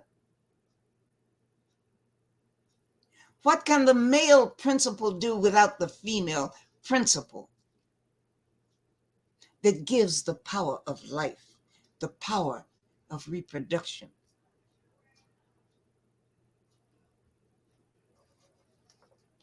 We don't want our sons to behave like violent, cave-dwelling, knuckle-walking barbarians. If our Black African men prefer these weak barbarian women, you know the ones I'm talking about, the women among them folks. We as Black African women, we're happy. Go to them. Hang with them. Don't mess with us. We don't have time. We don't have time for your foolishness. So we are happy when you go to them. We're happy because them women will take useless Black American men, you know, they take them off our hands. But at the same time, as your mothers, we grieve and mourn for you because you're wasting your lives, or you have already done so. And maybe just that association has caused your life to be taken. So it's very important, the information in this presentation, this lecture, it's very important. I remind you that the African female was created first and existed for hundreds of thousands of years before the first male penis even appeared. Each Y chromosome contains only 55 genes, while the X chromosome contains around 900. Go Google it. I'm not trying to make anybody feel bad. I am trying to let our Black African men know that you have allowed another alien group of people. You've allowed them to motivate you to become like them. So to us Black African women, you are now like square pegs, those of you who are guilty. Not all. Not all. But those who are guilty of liking the other women more than you like us, help yourself. But now you are like a square pig that is still trying to fit yourself into a round hole. Hush, Lance.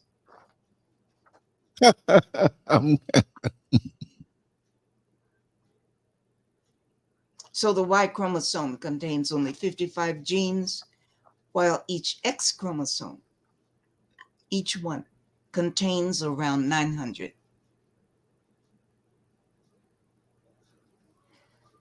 Wow. This means that the African female, evidence, knowledge, the African female created the male to be her helpmate, not the other way around. And these flimsy little folks from the far northern regions couldn't handle that because they're so delicate, fragile, and full of fear. They had to turn it around and say that a man created a woman, or God created a woman from a man. they put that lie on God when we know it's scientific. It's scientifically impossible. Put 3 men on an island and leave them there. When you come back, maybe 100 years later,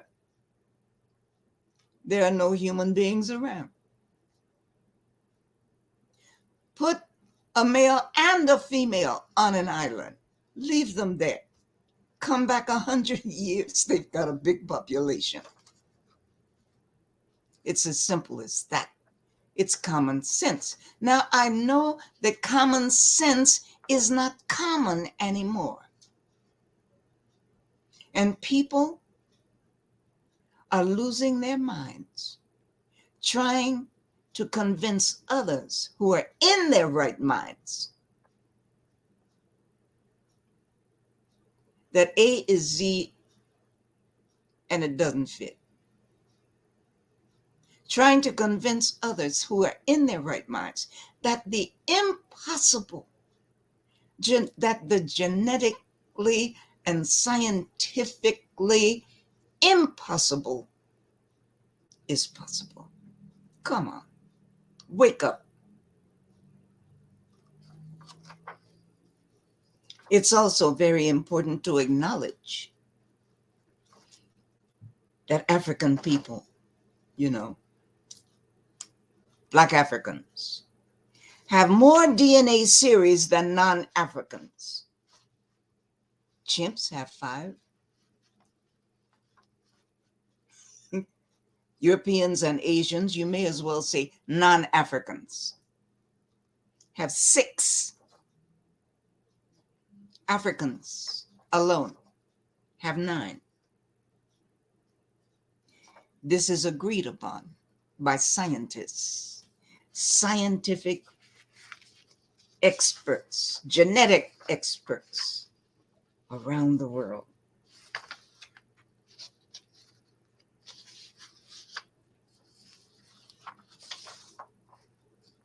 Oh, I have another scripture.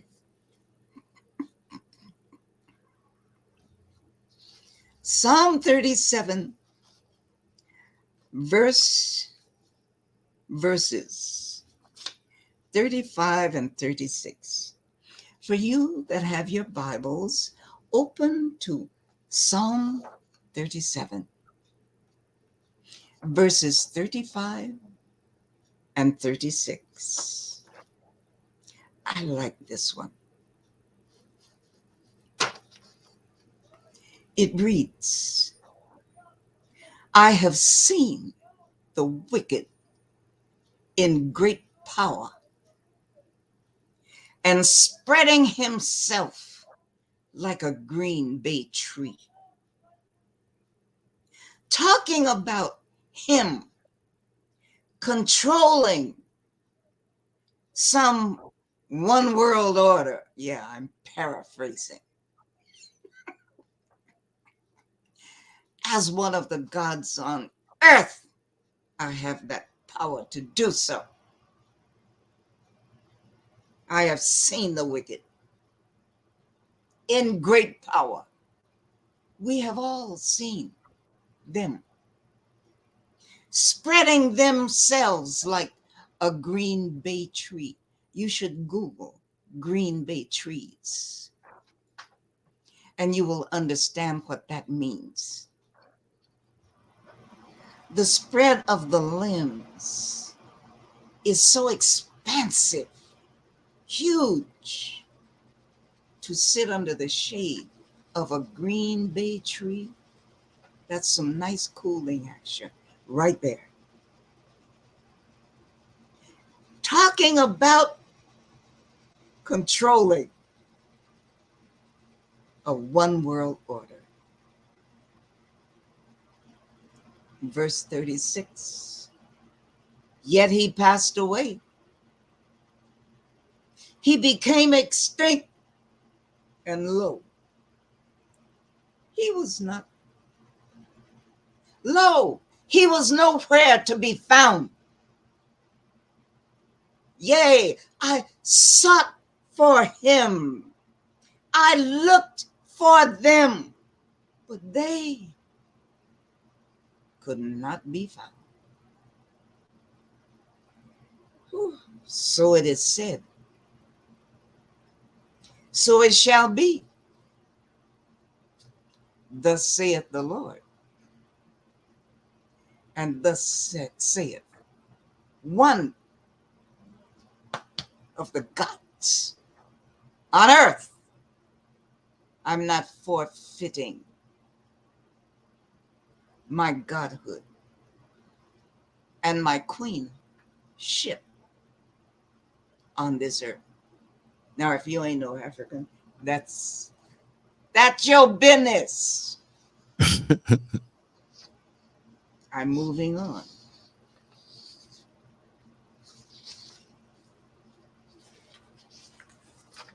Where am I?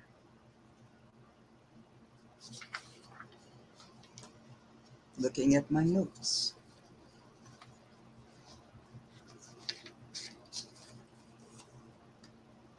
Okay, Lance. Yes. I'm ready to put up the images, the illustrations, the figures, Ready when you are. You have readily available. Yes, I'm gonna put this one up now. So now I am prepared to talk about this God gene.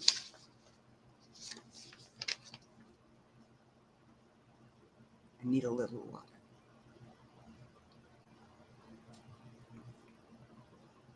I hope I'm not boring anyone out there. Let's take another look at this God gene. So I'm starting out again with the evolution of the human brain. The first development of the human brain is what we call the rectal brain plus the pons. This is the brain stem that we already discussed, right? That particular development of the human brain that developed 500 million years ago. That's a long time. It was all about survival and aggression. It's full of fear and fight and flight, which is running away. 500 million years ago. The next evolutionary development of the human brain was actually the pineal gland that we call the third eye. And you can see that it is strategically positioned right between that rectal brain, right, and the mammal brain, which is called the limbic system. That pineal gland is said to be a third eye. Basically, it controls the sleep-wake cycle.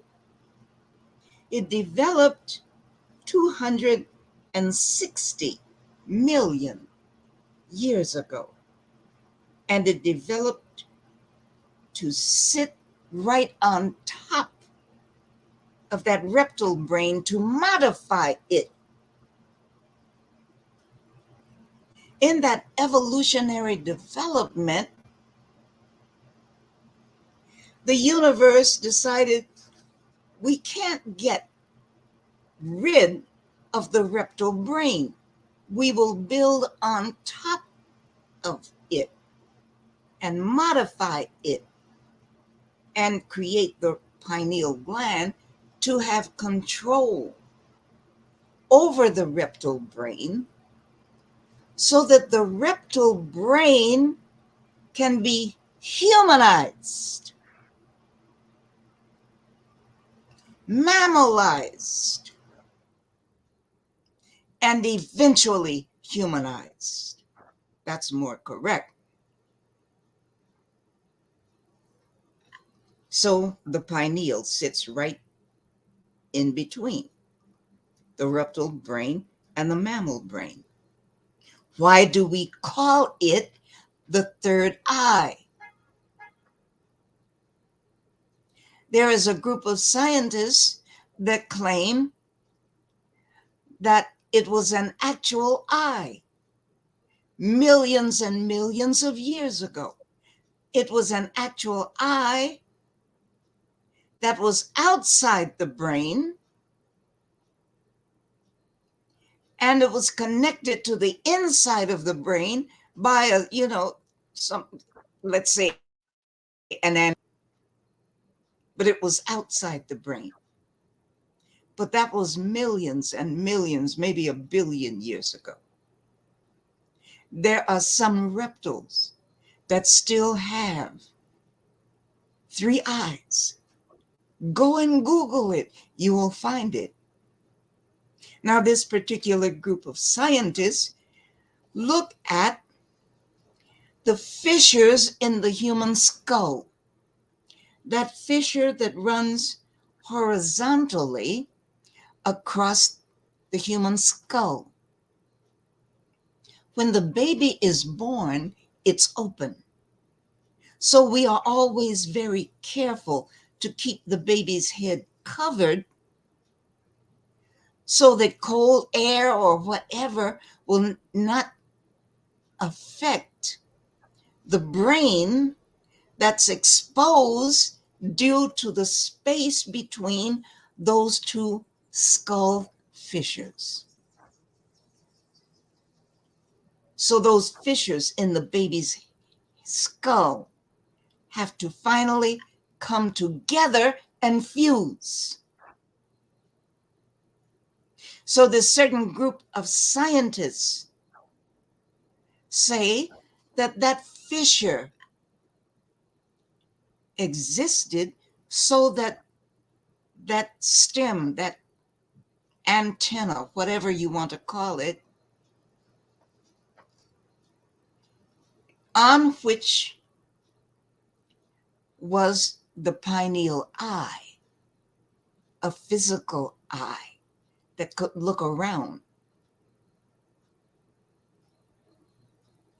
In addition to actually looking at things the same as the 2 forward-looking eyes. They argue that this is one piece of evidence to demonstrate that the pineal gland once existed outside the skull. And over millions, maybe billions of years, it began to shorten. And by the time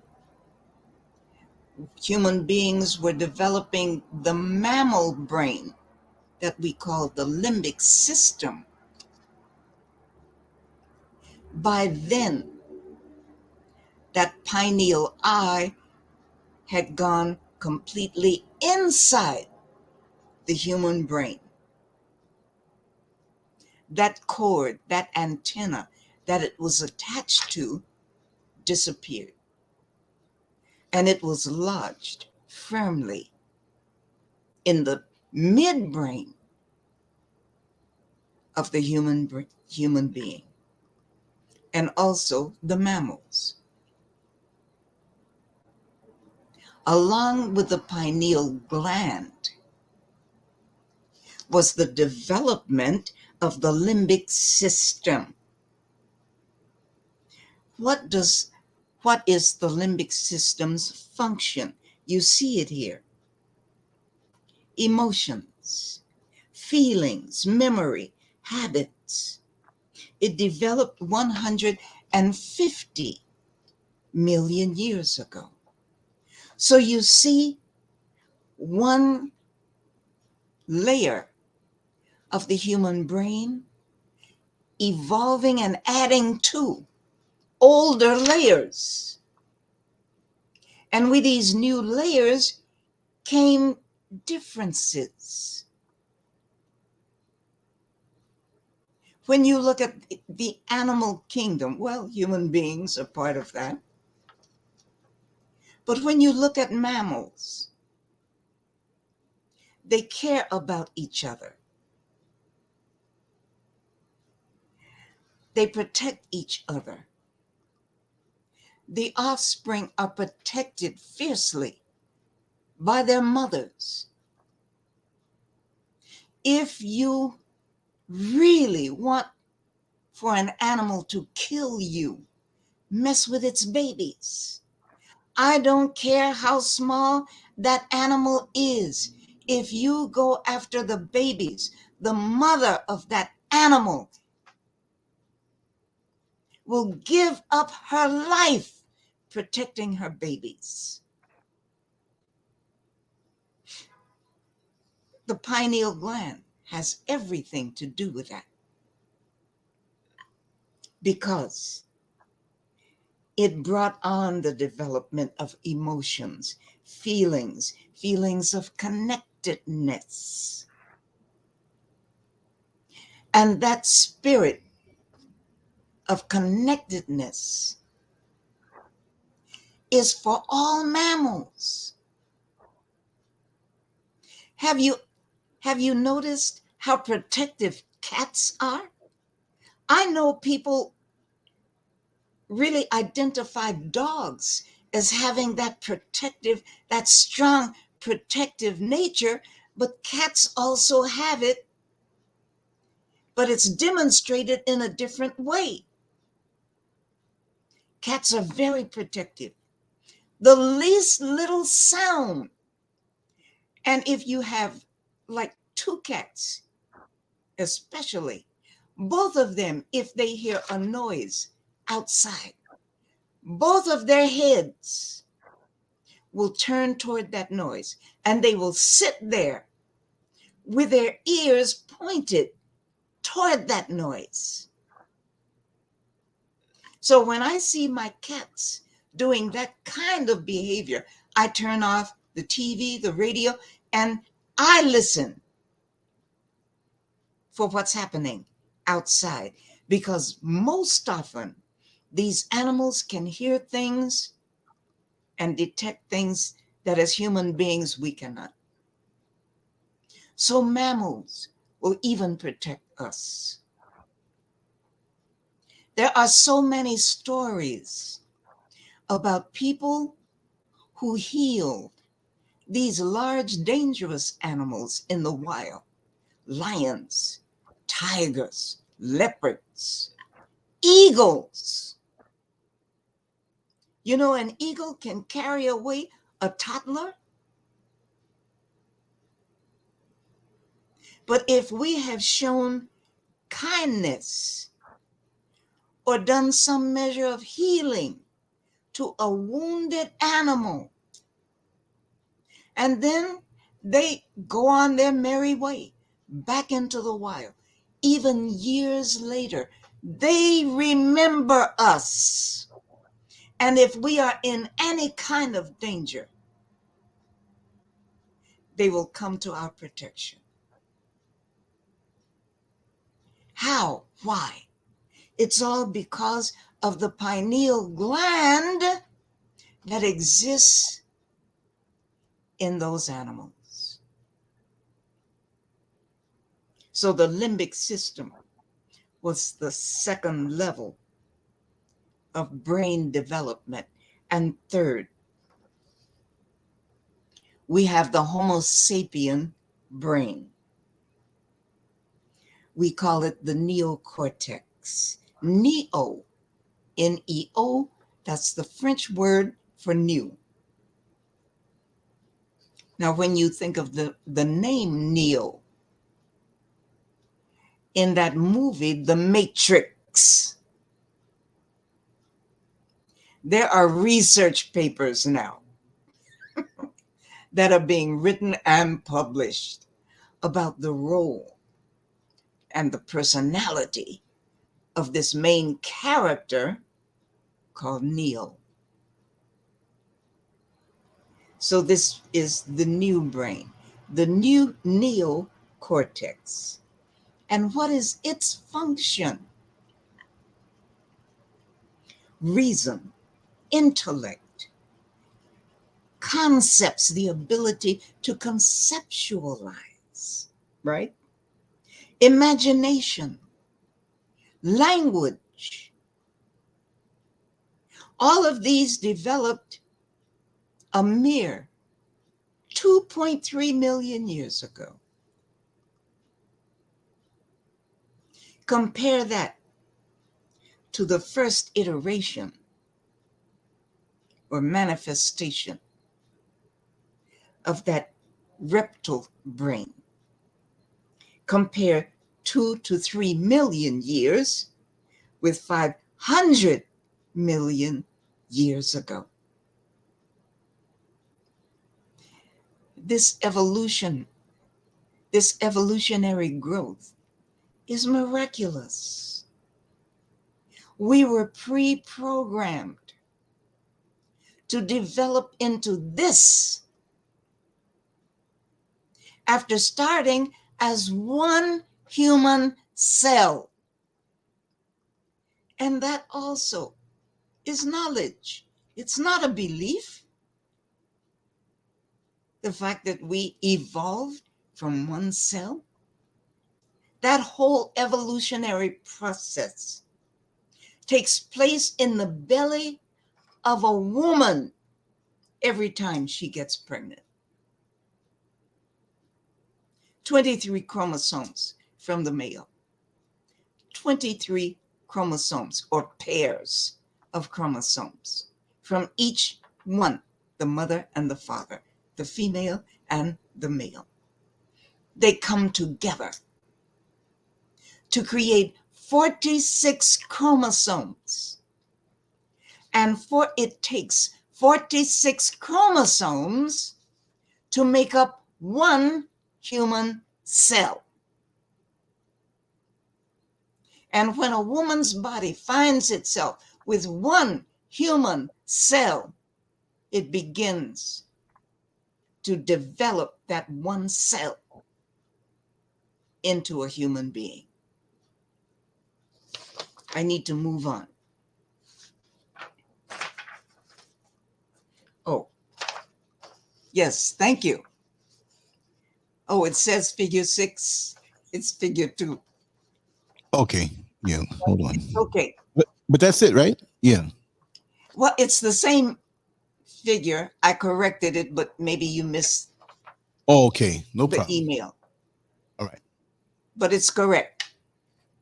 The female uterus arterial system. Okay.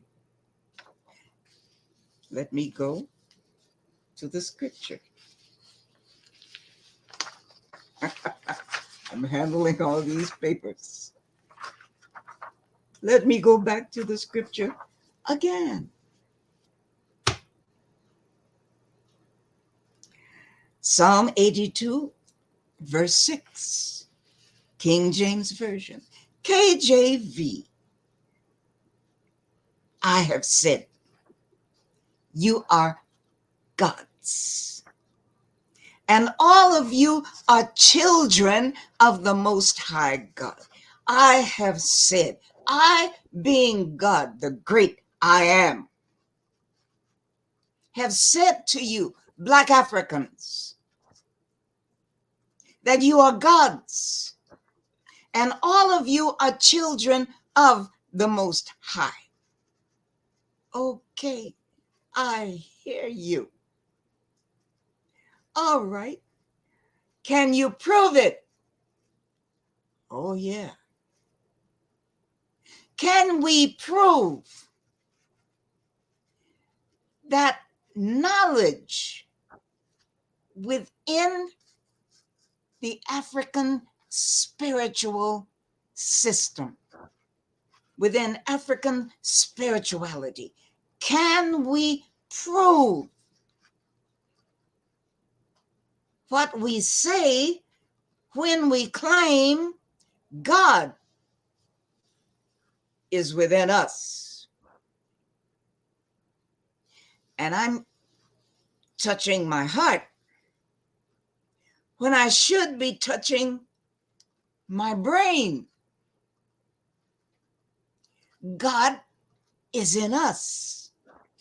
God is not out somewhere in the damn sky waiting to drop down from space in a cloud, coming to rescue us. God is here in us, walking the earth. God's with a small g, as above, so below. That's who we are. And now with a revolution locking in as of January 2023, all of a sudden, the spiritual spell that we have been under. Yes, I said it. We've been under a spiritual spell. And just as it was prophesied by that African genius Imhotep 5,000 years ago, just as he prophesied, after 400 years of enslavement and of colonization, the spell would wear off. And if those who are guilty of enslaving us and of colonizing us, if they have not repented and repaired, I ain't leaving out reparations. Although Imhotep didn't say it, that's what has to happen. If they have not repented after 400 long years, God gave them 400 years to humanize themselves and to civilize themselves. Instead, they went 180 degrees away from that. That's where they always were, and be damned if they didn't decide that's where they're going to stay. Conscious decision. And they even have done all their mischief, all their brutality, all their murders, all their violence. They have even done it in the name of their God. Now, in African spirituality, to me, that sounds like blasphemy. But that's their business, not mine. So how can we prove that God is in us? Look at this. Look at the structure of the human brain, going beyond the pineal gland, going beyond the limbic system. Look at the underside of the human brain. The female uterus arterial system. Look at the structure of it. On the left side, doesn't that look like an ankh? Is that knowledge? Is that the basis of the design of the ankh?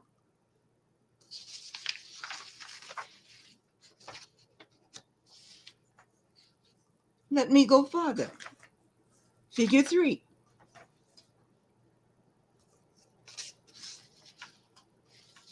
Lance, that's not it. It's not figure 3? Oh, one. This is not what I sent you.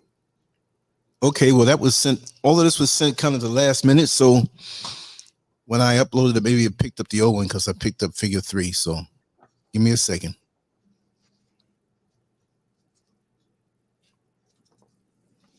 Let me take this one off.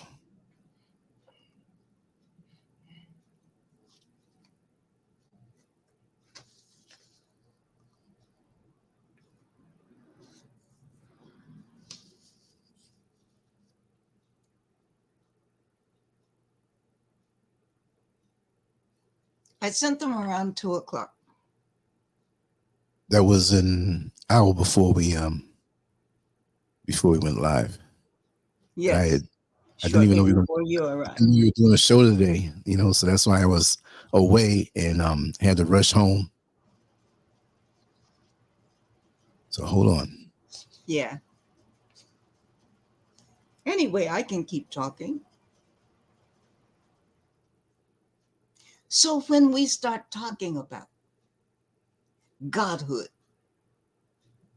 and an African spirituality, every human being will hopefully rise to the level, evolve spiritually to the level of being a God on earth. Now, I know these other alien religions. Look,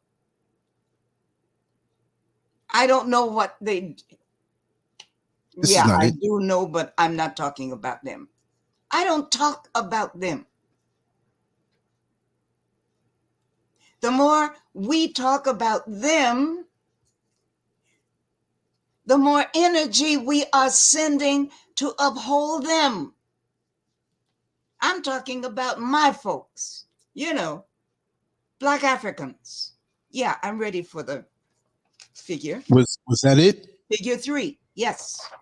Okay. Hold tight. Because I'm doing more than I'm talking about. I am demonstrating the evidence, the scientific proof of this God gene being in human beings, and in particular, African human beings, particularly African human beings, because we are the ones with the unblocked pineal glands who have full access to divine spirit, whether we use it or not.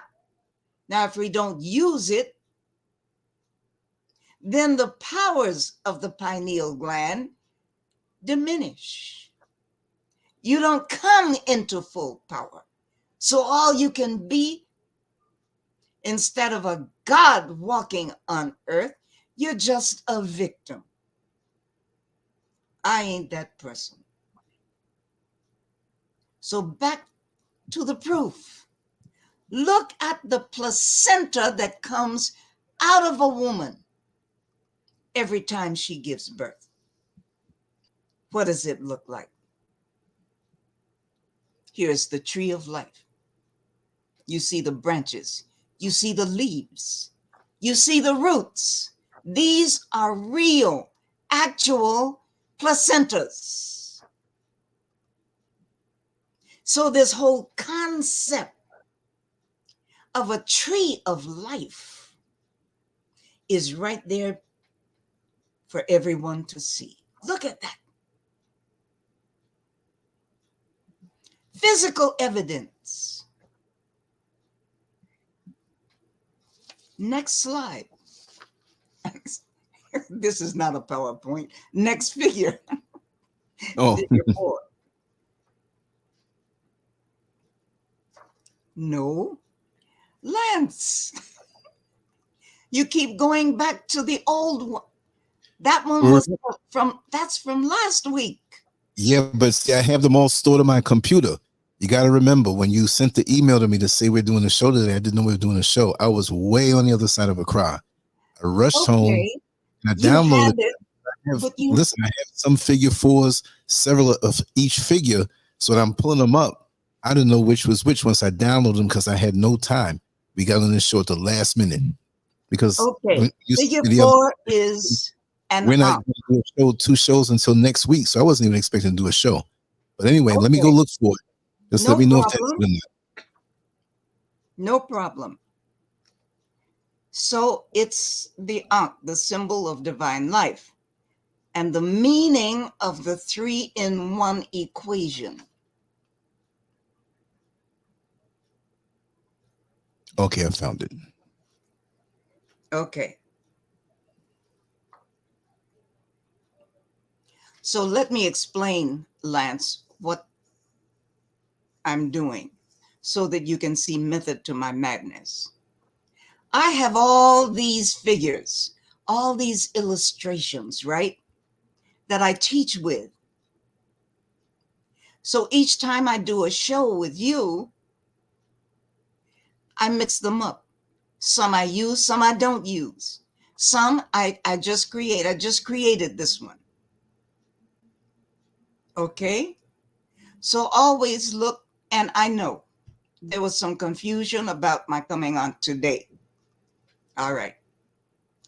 But every time I do another show, I will use some of the same figures, illustrations, but they will always be numbered so that you don't get confused.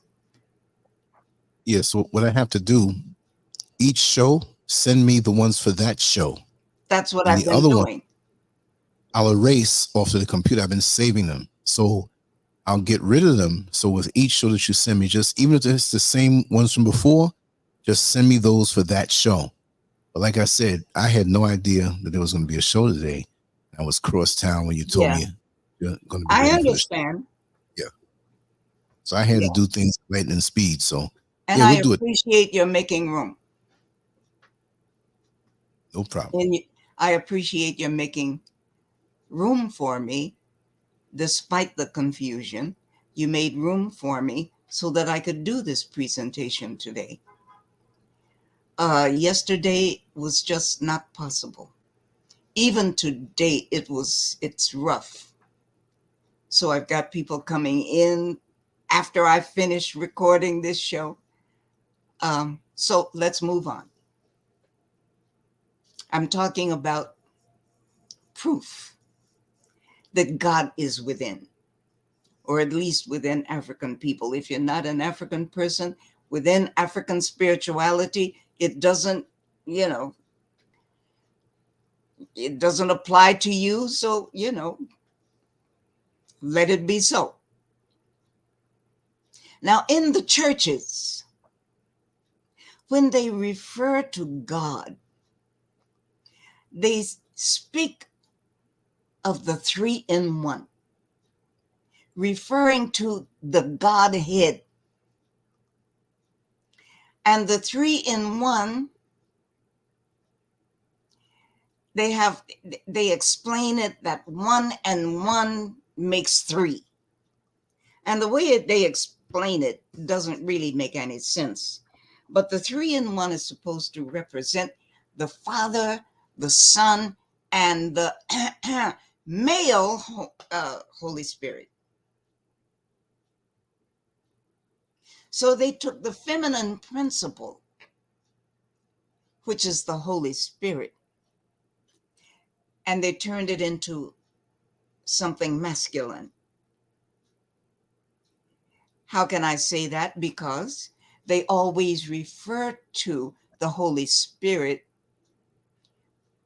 in terms of male pronouns. He, him. So in the Godhead, Father, Son, and a male Holy Spirit, this is supposed to be symbolic of life. How?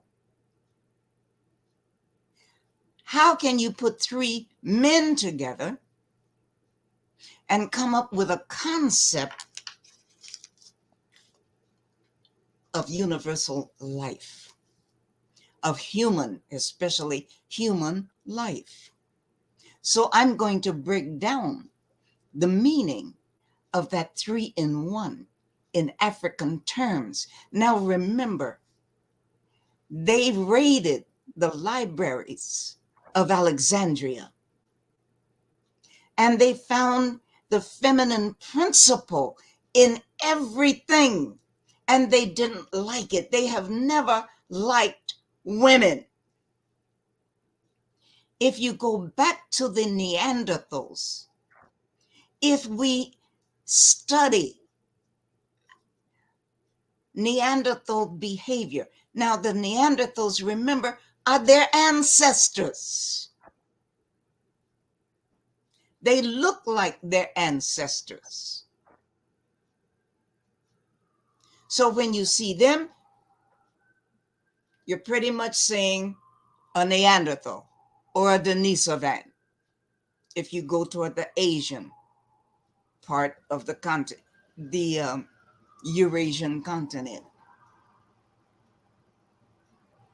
So they found the feminine principle in everything, starting with creation. And they didn't like it. Oh, yes, I was talking about the Neanderthals being woman haters. I've done some research in anthropology and paleontology. You can do the same thing. In some of those cave drawings from Europe, from the Caucasus Mountains, you see figures representing females. Most often, these were pregnant females. I've lectured about it for a long time, discussing their culture and their way of seeing women. You will find hatch marks, like knife marks. That's what they are. In the drawing, you will see the figure of a pregnant woman, and you will see knife marks in the design along the rib cage. When you start doing the research, you find out why or what were some of the contributing factors that brought on their extinction. They hate women. And food was hard to get. Food like meat, they needed protein. So if they were not able to kill one of these huge beasts, and the beasts were looking at them as food, right? If they could not kill an animal when they needed that animal protein during the Ice Age, they killed their women. They killed them. They started with the old women. If things got tight and there were no old women left, they killed pregnant women. Okay, can you hear me? Yes. Okay, let me do something to the sound. I walked by one of the wires and kicked it out. Hold on. Uh-oh. Do I need to repeat? Then I'm going to check back with the room. Okay, give me a 1, 2, 3. 1, 2, 3. Testing, testing. 1. Okay, I'm not hearing you as I should. 3. Hold tight.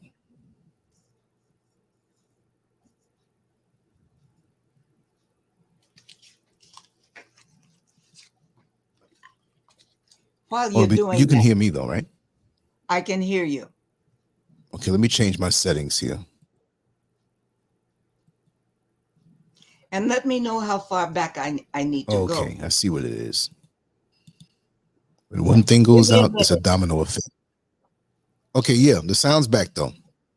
Okay, give me a minute. Okay.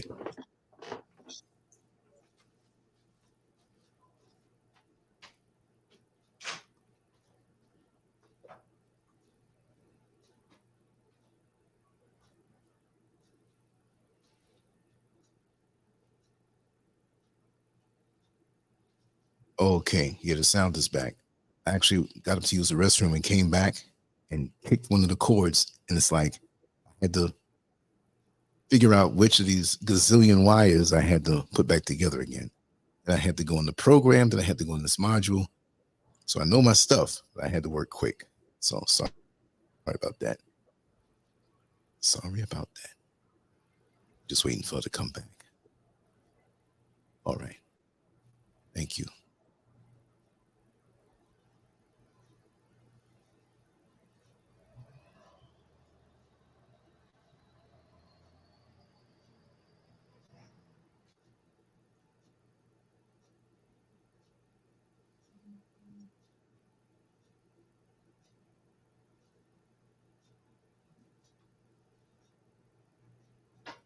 Okay, I think she's coming back. I was going to play some beats.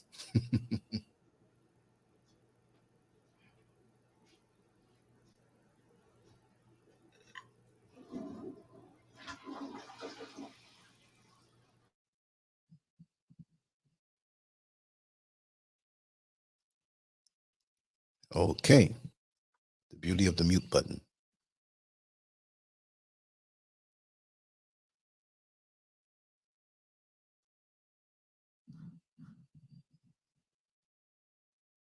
She will be back momentarily. Hold tight.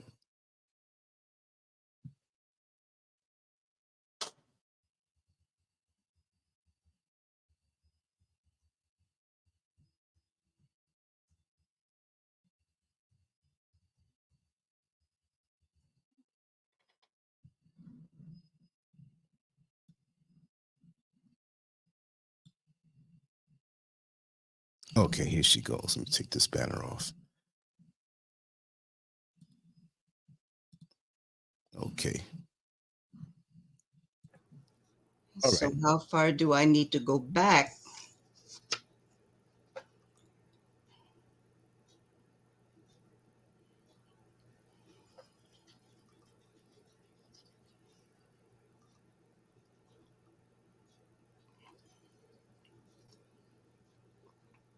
Sound is good and everything, so if you're ready. I'm ready. But I'm asking, how far back do I need to go? Okay, you are on figure 4, right? Yes. Okay, you want figure 5? No.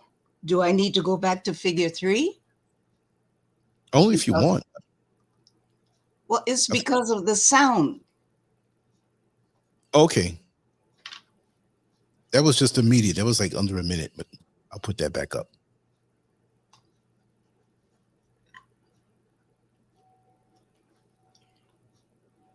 Okay, so I need to repeat this because you think the sound went out.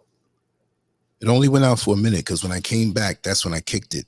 And I got the sound back in probably like 60 or 90 seconds. So you don't have to do the whole thing. You can just do that last 90 seconds that you had. Okay. So we are still, see if I can pick up now because I was in a flow at that time. So what I'm doing is demonstrating how Africans who participate in African spirituality can prove God is within us. Look at the human placenta and the tree of life. Here is another indication that God is telling us that God is within. All these different human placentas, it is there. And this knowledge is coming down to us from hundreds of thousands of years ago. It is so old that only recently did someone come up with this concept. But the picture of it, the image of it in the human placenta has been in our minds all along. And here is the tree of life. And what does that human placenta represent? This is what feeds that baby. This is what gives life to that baby. This is what gives energy to that baby. This is what is attached to that baby the entire time it is in the mother's stomach. This human placenta represents life because it provides life to that developing fetus.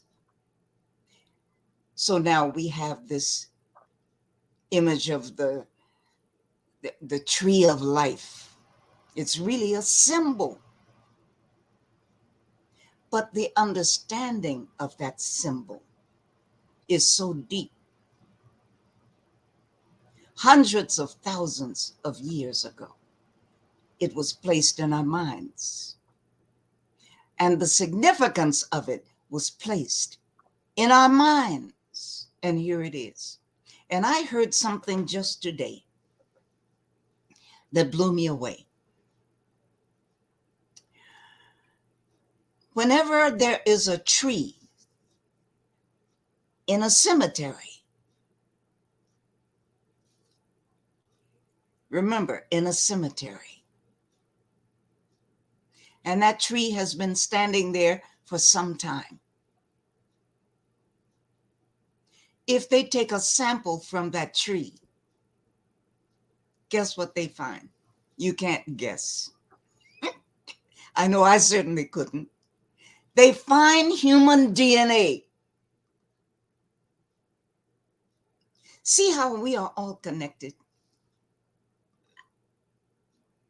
The roots of those trees are buried underground.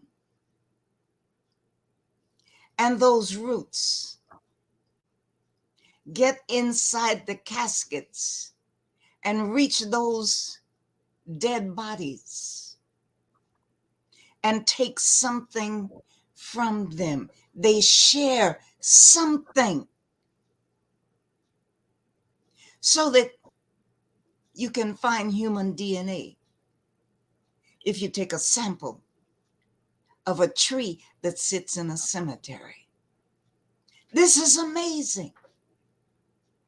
So these concepts that are out in the ozone, concepts that are given to us by spirit, they are there. And somewhere along the line, someone makes a discovery like this.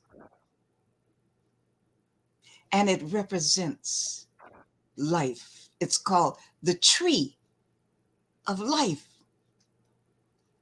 Now, if you're not in African spirituality, you probably just dismiss all of this. But here is evidence. I'm ready for the next figure, the Ankh. Very good.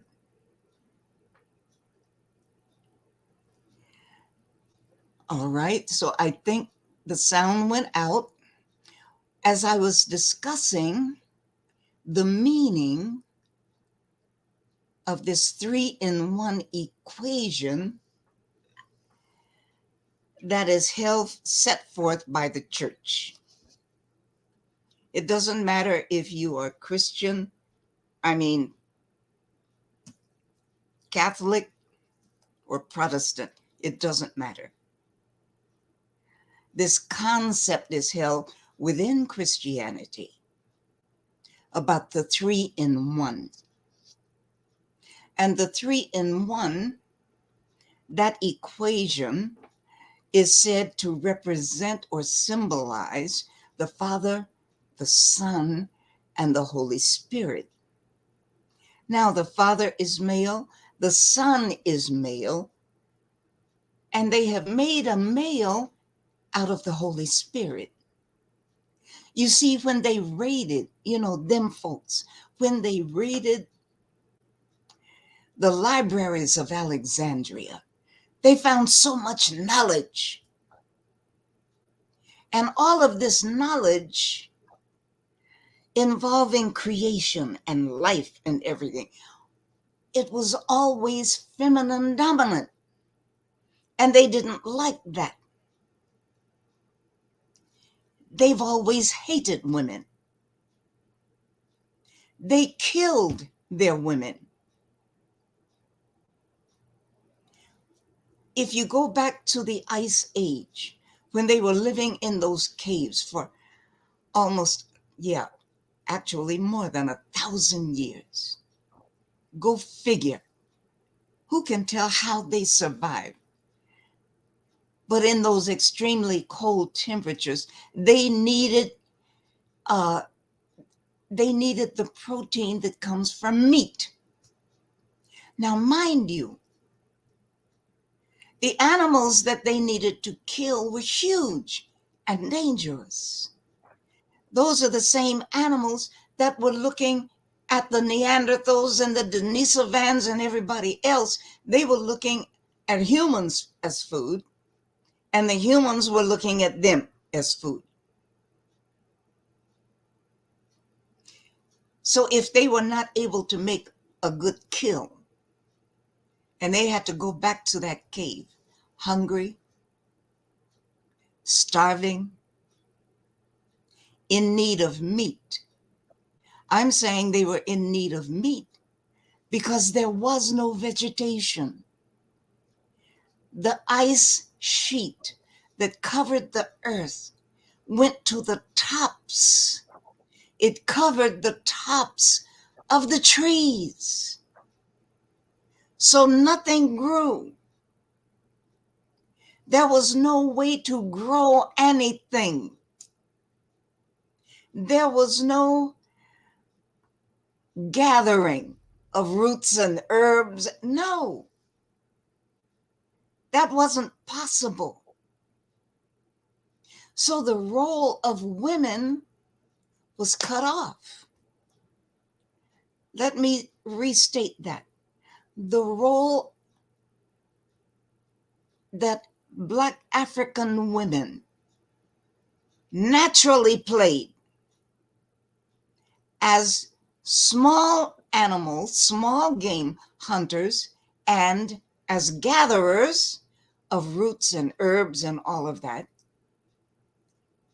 was cut off. If the man was not able to go out and make a kill, then they were on the border of starving. Now, mind you, one form of diabetes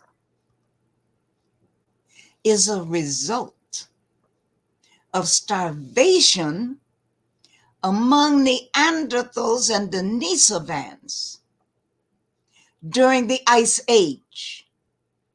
Google it. You will find it. That's how diabetes came to be. That's how it was passed on to human beings today. It was a reaction or a result of starvation among the Neanderthals. And the Neanderthals are non-Africans' ancestors. Let me get back to this 3-in-1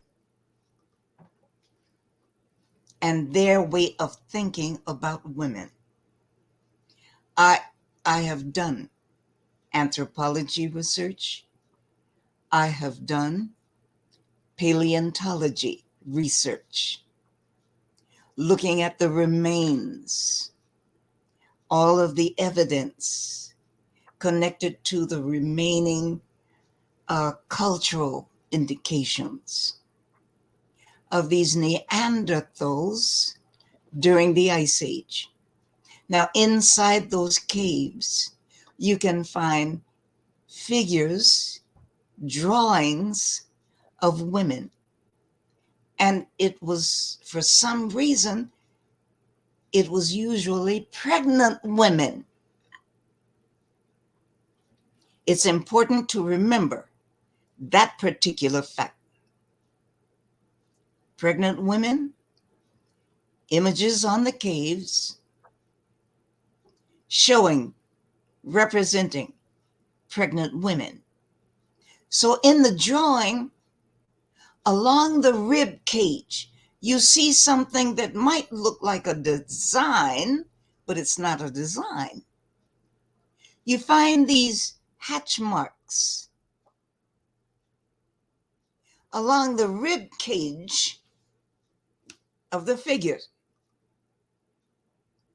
Well, when you start doing the cultural research, you find that those hatch marks are not representative of designs. They represent knife marks, where if meat was needed, they would kill their women. The men, Neanderthal men, would kill their women, the old women first. If the starvation, was if they took a long time to be able to get some meat and the old women were gone, then they would kill the young women. And those hatch marks represent knife marks where they butchered them. That's what it represents. What does pregnancy have to do with it? When you have a situation of serious starvation and you are already in the habit of killing women because you see them as having no useful purpose, right? They are not the ones who can go out and kill these huge animals. So they are useless. And that's Caucasian culture, right up to modern times, right up to industrial times. In fact, it still exists. Okay, so they killed them and butchered them. What does pregnancy have to do with it? If that period of starvation gets to be lengthy and she gets pregnant, it represents yet another life, another mouth that has to be fed. So they kill her, butcher her, eat her and the baby, the unborn baby. Now, when I did some of these lectures down in Jacksonville,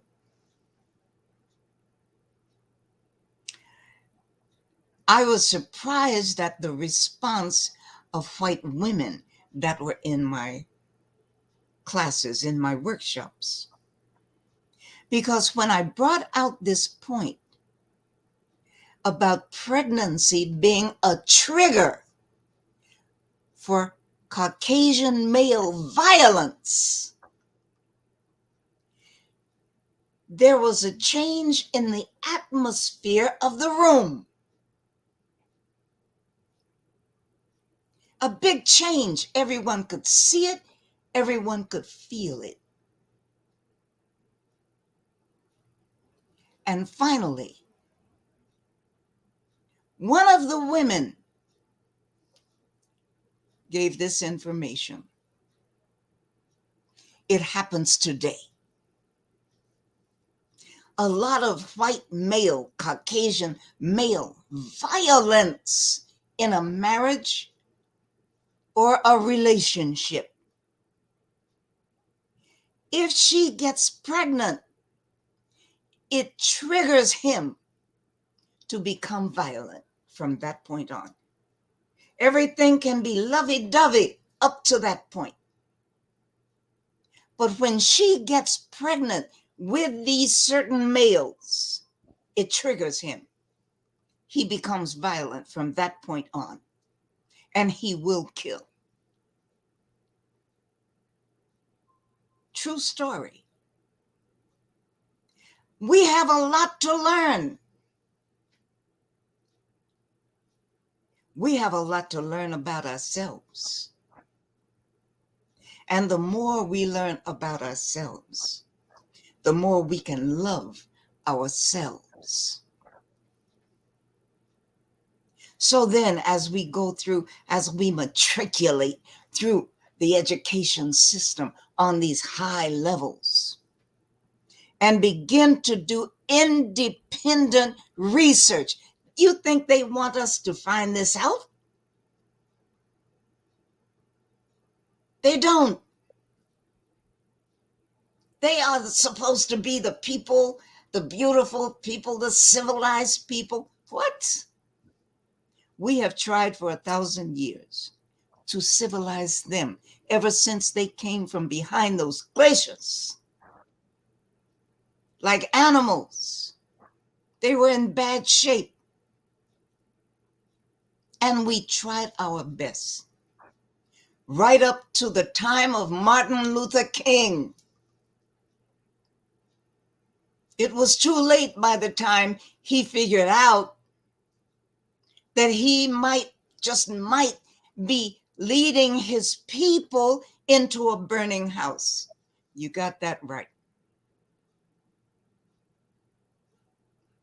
So now let's look at this, the meaning of this 3 in 1, the way it is expressed in the church. I should say in Christianity, is they will say 1 + 1 = 3. When common sense says 1 + 1 = 2, right? But they say 1 + 1 = 3, and I've heard it for years, and I've heard it explained for years, and it never made sense to me. Okay, but I'm going to break down this thing today. We have the Ankh, which is the symbol of divine life, not just life, but divine life. And we see this bulb at the top, which represents the female uterus, which symbolizes the divine feminine. And it is always on top.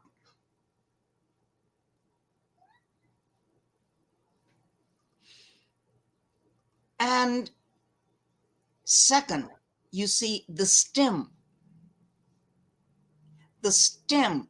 of the Ankh, which represents the male penis, but it symbolizes. See, representing is one thing, but symbolic representation is a whole different story. It is symbolic of the divine masculine. And I put a little star right there where the male penis, the divine masculine's penis, meets up with the female uterus, but actually it's the vagina, right? But that bulb represents and symbolizes the female uterus, which is the divine feminine. Now, in some cases, if I were to take away the star, it changes the meaning, because the stem represents the female vagina. That's a whole different lecture, though. So I'm not going to confuse you at this time. Some of you already know it though. So I put that star there to represent the, the sweet spot, right? So it's 1. And I'm saying 1 plus 2 equals 3. Because the divine feminine she holds a place in the universe. And the divine masculine is the second one. The divine feminine holds the first place in the universe. The divine masculine came after. And what is the result? The divine feminine and the divine masculine put together, they equal they produce divine offspring.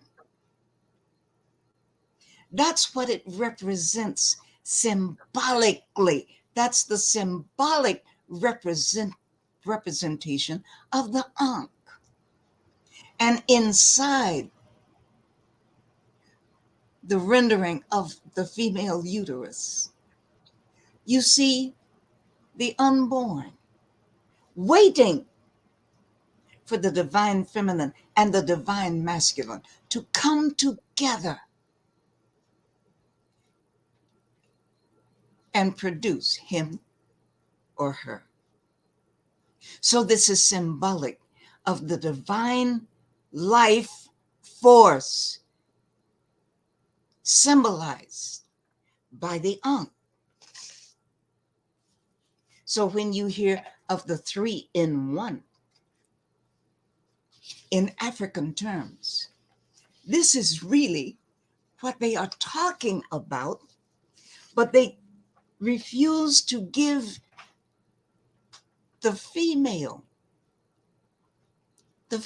human being, they refuse to give her a place of honor in the universe. So in the religion, they transform her linguistically into a male. Figure 5, Lance, moving right along. Very good. This is actually the thumbnail,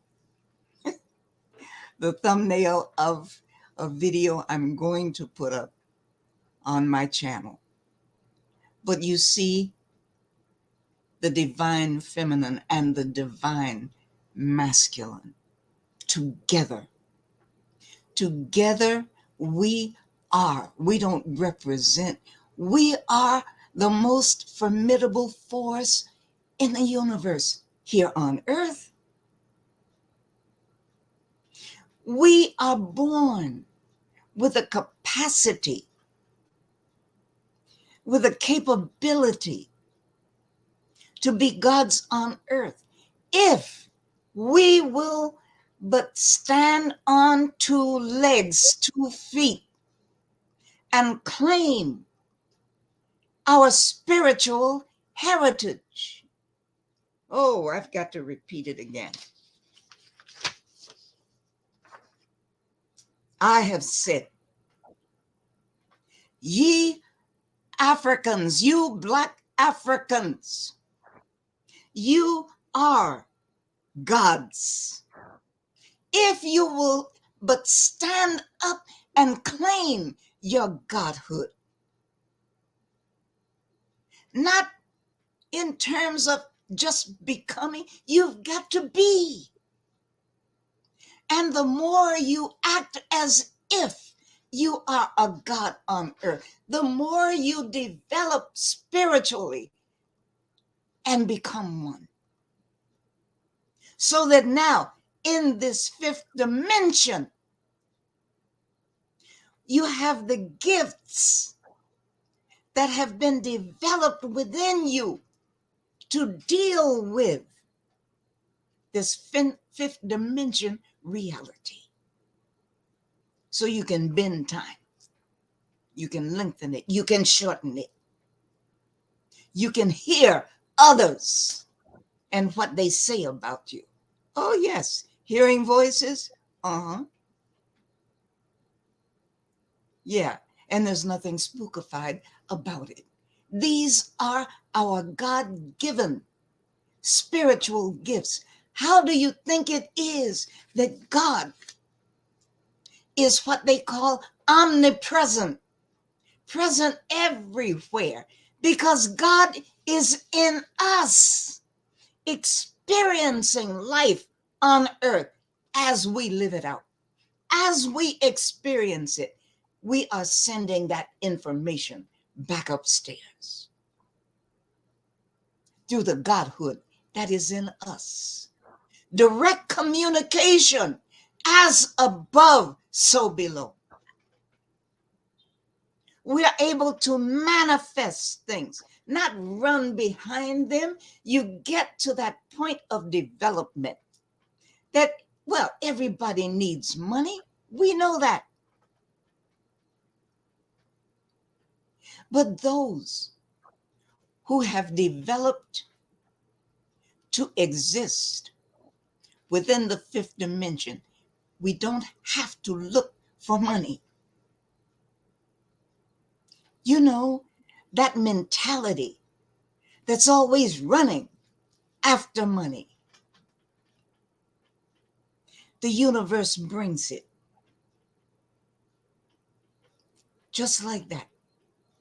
Sometimes before we even know we need it. When the need is there, someone from out of the blue, something from out of the blue provides for that need. Now, I'm not going to go into that whole situation about how we are born. We start with spirit, and I say we bring our bundle of problems and solutions with us and all this and that. It will lengthen this whole discussion too much. Let me just interject really quick that on Rumble, we have a classic comment, and I know it was stoked by the fact that you proven that the baboon, the monkey, is closer to the other. This is I've never received a comment like this before in my life. Of course it was directed to you, but whoa, I gotta make, I'm not even gonna, I can't even. Be really nasty. Yeah, what? Oh man. But it's making me laugh because, you know, it's like throwing holy water symbolically, like in the movies, right? We know it's like throwing holy water to the demons. If you could only see what this person said. Oh, he took his time and used words and insulted, and he said it in a way where it was laced with nothing but curses. But this is not a dummy either. But he was triggered. Yes.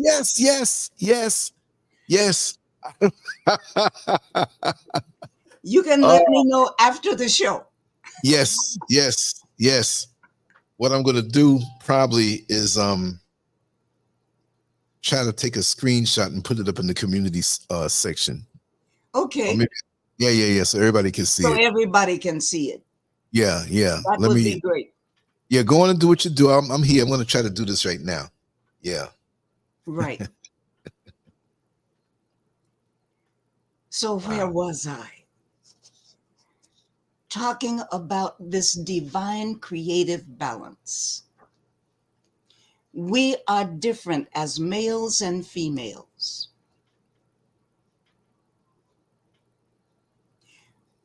We are,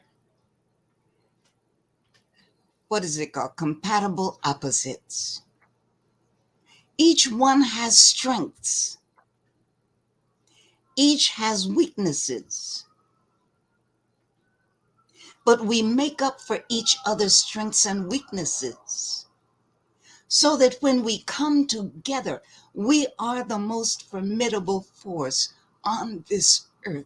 Talk about genius. I have over 100 people in my email blast. So when there is something important, something interesting, I add a little comment. And one of the comments that I sent was about African genius. All of a sudden, African genius is bursting out all over. So we've got these children, teenagers, males and females, who are creating new inventions. One has invented a generator. Look, a generator, y'all. A generator that creates electricity on water. You know, water, water, water. And you see him pour water, just plain water, into the machine and start it up. And you've got electricity. And it's connected to some wires and the bulbs are coming on. Water. What if you put that invention in a car so that your car can run on water? What if you have that invention in your house? You can own one and put it in your house and light up your entire house. How about this other young man that just recently discovered a stone in Africa that emits electricity? And he hooked it up to some wires, took it home, hooked it up to some wires and light bulbs, and he electrified his entire house. And now that he electrified his house, he is now electrifying the rest of the village by going back, finding these stones, putting the wires and everything together, attaching them to these stones. He is electrifying his entire village, independent of any government service, independent of any business, independent business. Children are creating airplanes that fly from scrap metal. They go down to the scrap metal yard. These are teenagers. It's very important to mention this, who have never been able to attend school. They just didn't have the money. But they've got this knowledge in their heads. So they are creating airplanes from scrap metal. Another one is doing something with IT. He goes to the IT, the computer scrapyard, and he's doing something else. I have to go back to that particular email to find out exactly who is doing what. But all you have to do is go to YouTube and send from YouTube, just ask for African inventions. How about the young man, about 30 years old, who has made a little invention, attached it to the back of a TV screen. He had a big 52-inch screen. And he is pulling electricity from the atmosphere. Just from the atmosphere. And he has enough electricity to run the TV with this little gadget that he invented and attached to a television set. And by the way, talk about this evil Western influence. He has been poisoned twice. Decades ago, there was a young African man who was creating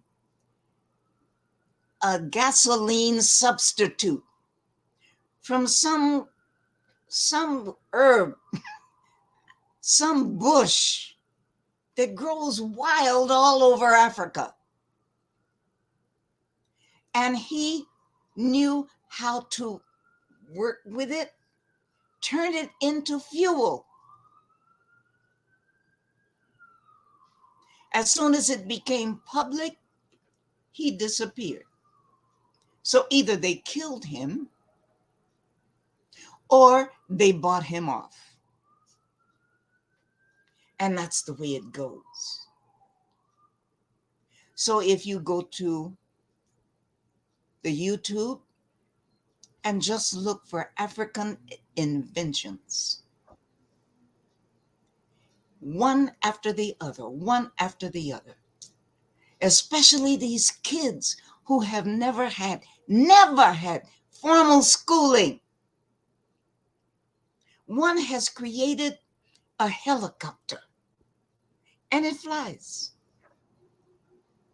Another one is working on his helicopter because he wants to be in the helicopter when it flies.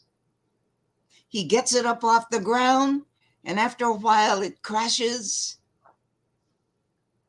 and he gets up, brushes himself off, and keeps working at it until he perfects the one that allows him to ride in it. All kinds of African genius is busting out. We are out from under the spell. So we can manifest. In the Bible, it says God manifested from nothing. No, you can never get something from nothing. You can only get something from something.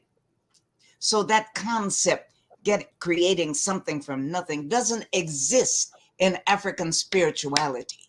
African spirituality says that thing is already out there in the universe in the spiritual form. And those of us who are capable, those of us who have evolved spiritually, can access it, access the knowledge, access it so that it enters our brains, so that the concept, we can see it. And if we can see it in our minds, we can create it. So those things, that knowledge already exists. And Africans, above all people on earth, we are the ones with the spiritual capability and capacity to do these things. And now that our ordeal is over, the spell has lifted, we have come to ourselves. Well, some of us have, others are stuck. Others they're just stuck. And they are stuck because of these alien religions. You're not yourself. And since you are not yourself, you can't tap into the godhood that is in you physically, physical, evidentiary signs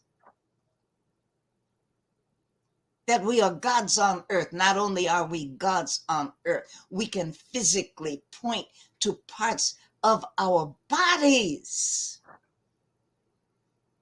functions of our own bodies, structures in our own brains, indications, symbolizations of God's life inside us. So that's not anything spooky. I keep saying that when you start studying African spirituality, it matches up with science.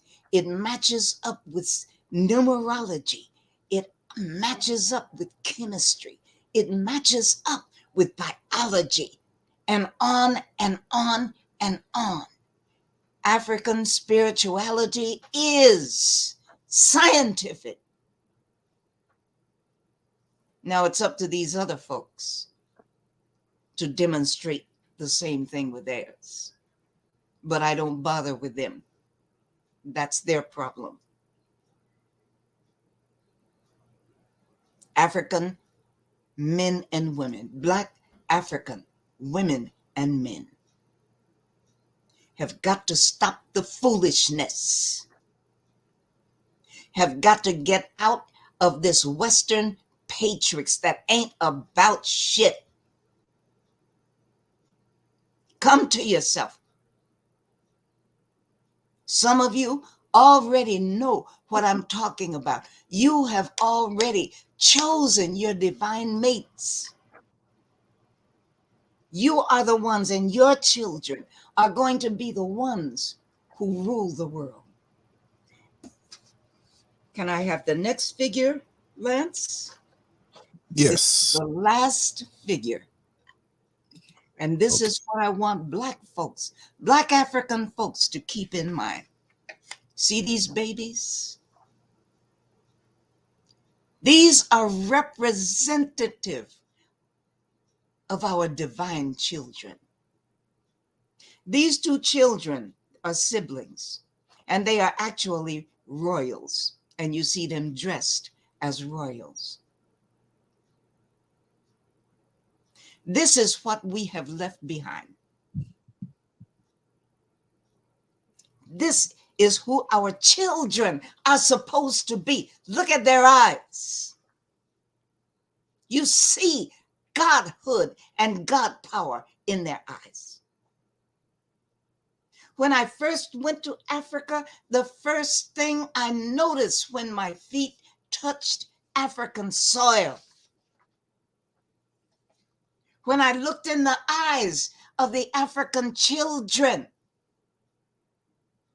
there was a light in their eyes that our children here in America are born with. But from the day we put them into public school, even preschool, the light in their eyes starts to become dim.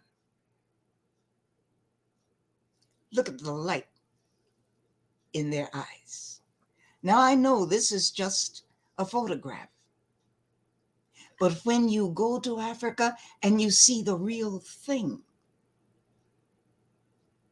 and you see some subtle difference, and I don't care how poor they are, they can be dirt poor. There is a light in the eyes and in the surrounding aura of African children that our children here lose the longer they're in these public schools. But we don't want to have our independent schools taught by Black African teachers who are much more knowledgeable than these other folks, who will not be dumbing our children down, who will be teaching them who they are, who are able to connect with them spiritually, who understand them, who know that when the Black African child becomes restless in class, it's because of the energy. They're acting out. They need to be able to move. And the teaching strategy has to be in line with that. Who is this? Baba? Who is that? I didn't get the name. One of the African priests, a Babalawo. Welcome, Yeah, sir. that's right. Mm-hmm. Welcome, sir. So we have got to come back to ourselves. And I'm aiming this at my African brothers and sisters on the continent. You've been under the same spell. Look at the African leaders who are still under the same spell, who will take a few dollars. Actually, it's a lot of dollars. And enrich themselves in office. And that's the only reason they want to get into office, is to enrich themselves immediately. Overnight, they can become millionaires by taking the money that belongs to the people, getting loans, using their country, their nation as collateral, so they can always get money, but they don't have any intention of paying that money back. So the next leader or president behind him or her inherits all this debt.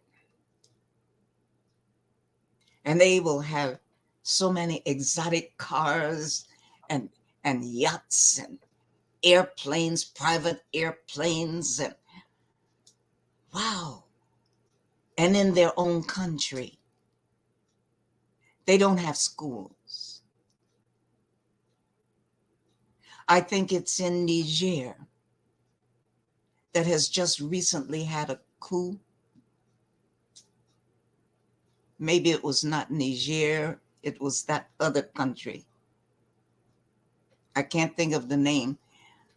But the son of the ex-president that was overthrown had billions of dollars in his house, just stealing it and collecting it because it's too much to go through a bank. He has already laundered so much of it through these Western banks, and they are corrupt. They know what's going on. They know that one person can't accumulate that kind of money. They're not in business. They just come up with this huge amount of money. So the Western banks go along with it. They want this to happen. And these same individuals can drive through their streets, drive through the streets of their nation and see their children with their ribs showing. They're so thin, they are hungry. Their parents are scrapping for just one meal a day. And they don't feel remorse. But they are in a dangerous position now because the spell has worn off. And the young people, this present generation, oh, Lance, you can take this down now. Thank you. Is he there? I think he stepped away. That's all right. Yeah, I'm back. I just stepped to the other side of the room. That's okay. You want this down? Yeah. Okay, good. No, I'm just across the room. That's all. So this present generation is not playing with them. That's why you see these coups spreading all over Africa now. And these corrupt individuals are in a very dangerous position because they know that it's just a matter of time before they're overthrown. The same way African countries are now throwing out the foreigners, the French, the British, the Spanish, the this one, that one, the other one. All those colonizers are still sucking the blood and the life out of Africa. And these young people are not playing with them. It is commendable that they are having bloodless coups. But a coup d'etat, that's a bloody one. And see, they are smart by not shedding blood. Because if they had shed blood during the takeover, then these Western powers will use that as an excuse to come in killing. They can't use it as an excuse. These people are smart. They are smart young men. And look at what they are doing, the positive changes that they are already producing in their nations after just a year or just a few months. Talk about God power. Ooh, I love it. Real men standing up for what is right. Standing up as conquerors. Standing up as protectors. Standing up as providers. Look at what they are doing. Making radical changes almost overnight in their countries. And I started talking about God power. Now they have started exercising that God power. All the things that the Western powers are doing and have done, but especially what they are now doing through the sanctions and this and that. The leader of Niger, the current president, has warned France, ECOWAS, all of Europe and America. If you keep effing with us, your asses are going to freeze this winter, and winter is already upon them. You know that pipeline going through Africa, through Niger, and then Nigeria and Algeria, and then into the Western countries? It runs right through Niger.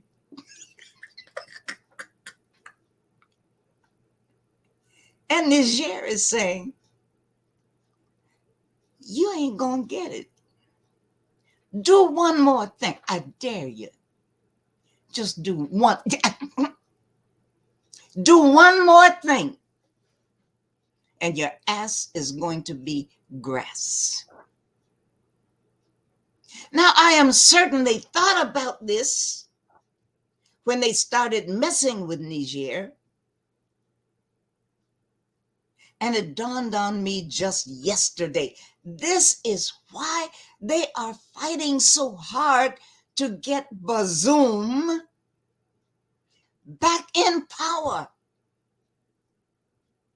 Because they knew ahead of time, once these people, this coup leader, took over, the big danger was dealing with that pipeline. And here we are. So this is how you exercise your God power with courage. The courage of a human being.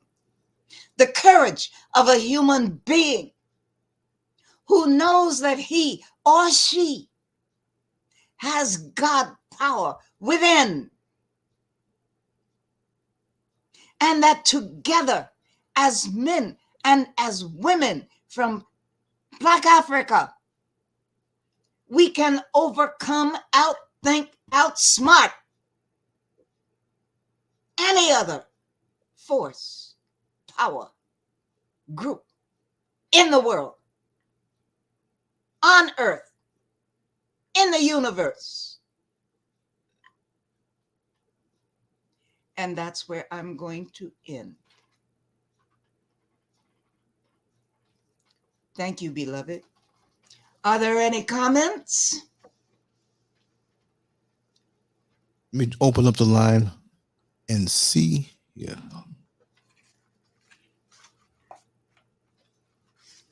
Okay, click the link if you want to come in and speak directly to Dr. Ade.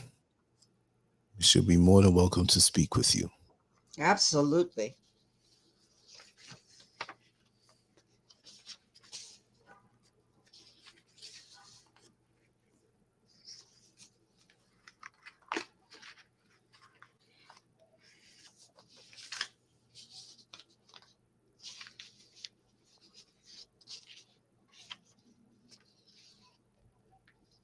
Click that link to come on in, if you so choose. If they don't choose to do so. Oh, yes, you do have my Cash App. No, It's been rolling under you for the whole show. yes, yes. Because I'm working hard.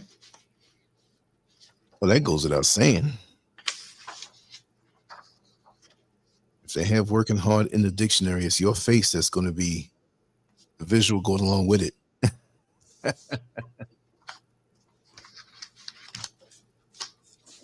If anybody wants to see that comment, go to the community section of this YouTube channel, LANCESCURV. Of course, we're broadcasting on several different platforms, but on the LANCESCURV YouTube channel. And like I said, I would not repeat what is there, but it's a learning experience more so. Although we know how they act, but what you said triggered them so bad, and like we know we are not subhuman. We know that we're not, but the word, he conjugated some curses up in there, but it's funny because he better go scratch where he itches. He might still be watching the show. You know what I mean? It came off a Rumble, and usually on that side of town, you'll get those comments because you have the little patriotic right winger, different. They don't want to hear nothing about what we have to say over here. So, but he was watching though. He was watching. If they don't want to be upset, don't tune in. Exactly. You can be someplace else. You have to eat it. And those who see we've been eating their SHIT for how? I know. 400 plus years.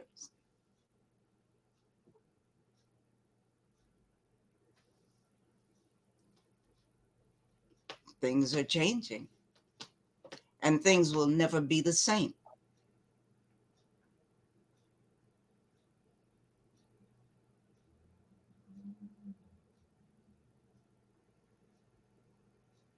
Okay, So if there are no further comments, I can clock off and get ready for my Yes. lecture Yes. tomorrow. Okay. Wonderful. And I look forward to next week, and I'll check my messages a lot more frequent. And it's been wonderful today. Very informative, very spirited. And we casted out, well, not me, but you casted out some devils. You threw the stone, and that dog barked and screamed. What did I say? The one that's hit?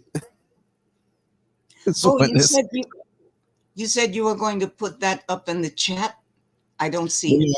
No, I didn't put it in the chat. And I don't know if I couldn't put an image like that in the chat. But if you go to LANCESCURV, you can see it now. You're in this program now, but after go to LANCESCURV on the channel, and you know how it says videos and home, then it has live, then it has community. Click on community. You'll see it right. It's on there now. Okay.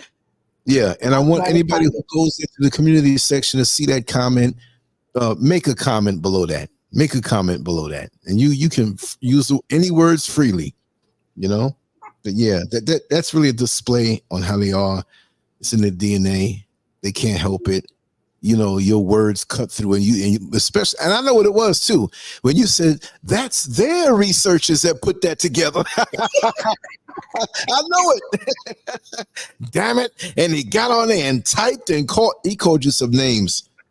I would laugh now because he's a faceless person, but I wouldn't let him do that to you in person. I'd beat him down. You know what I mean? Well, I beat him down. That must be painful. Those things, exactly.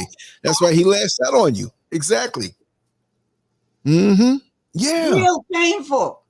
Look what Reese said. And they can find it. Yeah. I gave the title. They can go find it. They're always around us to see what we talk about and say all their hateful words. Of course. Indigo King said, "Oh my God. Yeah, you saw it, huh, Indigo King?" Yeah. Yeah. The community section of LANCESCURV. Go there, and it's the latest post that's up there. I screenshotted it on my phone from Rumble and uploaded it there. So, yeah, the hate is real. Exactly. So, yeah. Go there now, y'all. Now, if you see this as a video and it's like a month that went by after it was live, you're not going to see that at the top, But this is November 4th, Saturday, and that's when this was posted in the community section. November 4th, 2023, right? So yeah, you made his night. He's gonna go and just do more methamphetamine, drink a little liquor, smoke some crack, go beat up his woman, and go and mess around with his boyfriend. The other big, especially if she's pregnant. Oh yeah. But you didn't hear me. After that, he's gonna go find his big hairy trucker boyfriend, and they're gonna make out in the back of the cab of the truck. Oh, there was one thing. Dr. Small mentioned that. He talked about what they would do to their women. Now, he was probably reading someone else's research.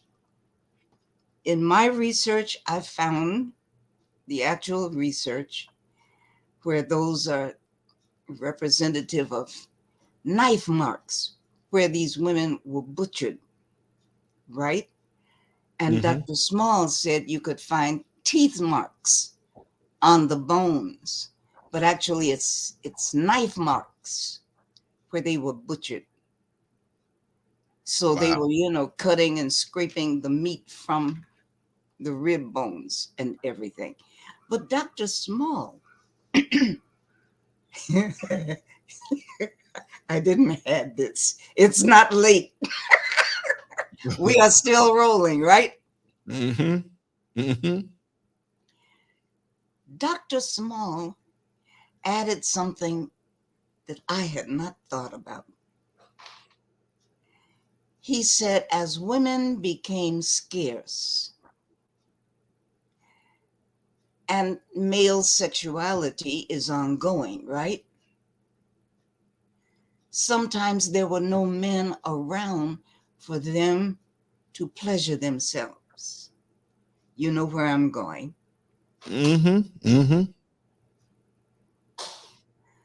So men started sexing each other in the butt. So this goes all the way back to their Neanderthal ancestors. Exactly. That cultural feature goes all the way back thousands and thousands of years. So by the time you got to the 5th century, the 4th century, 5th century of Rome and Italy and all of that, throughout Eurasia, well, the European part of Eurasia, I don't know about the Asian part, but the European part on the left side of Eurasia, Right. this was common. So during the 4th and 5th century, it was so bad that if a man was in love with a woman or with his wife,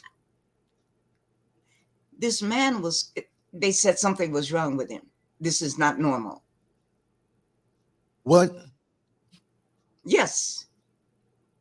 Think of the statues. Yeah, true. It's always statues of men. Okay, we have somebody to join you. I'm thinking of that statue of David, right? With his, all right, the line open, BD. with BD, his little dinghy. I can't even call it a ding-a-ling. no, you know what it looks like, right? A pawn shop sign. The little 3 balls. Oh. All right, we just had somebody come in. BD, your line is open. Speak now. Yes. How you doing? Can you hear me? Yeah, we can hear you loud and clear. All right. How you doing, Dr. Ade? I am doing well. Thank you. Okay. Excellent presentation. I just got a quick question. I can't stay on here too long, but I was wondering if you can possibly speak to it's been coming out lately that these people are enemies, our natural enemies of our soul for the longest time. They've in our oppression that they've been placing upon us. They also had an element of witchcraft and sorcery that's a component in the oppression that they've been putting upon us. And I also noticed that when you speak a lot about the reptilian brain, the limbic system, and the pineal gland and all that. And there's a lot of information coming out these days about the reptilian race and the reptilian beings and the jinns that they talk about in the Quran and the devils they talk about in the Bible and stuff of that nature. If possible, is there any correlation that you can make between that and the actual meaning and understanding of that and how it all fits together in that specific element of our oppression that they've been using against us? I'm gonna hop off the line because I actually got to go, but I'm still gonna be listening for your answer, and I greatly appreciate all your work, and you too, brother Lance. Thank you, brother.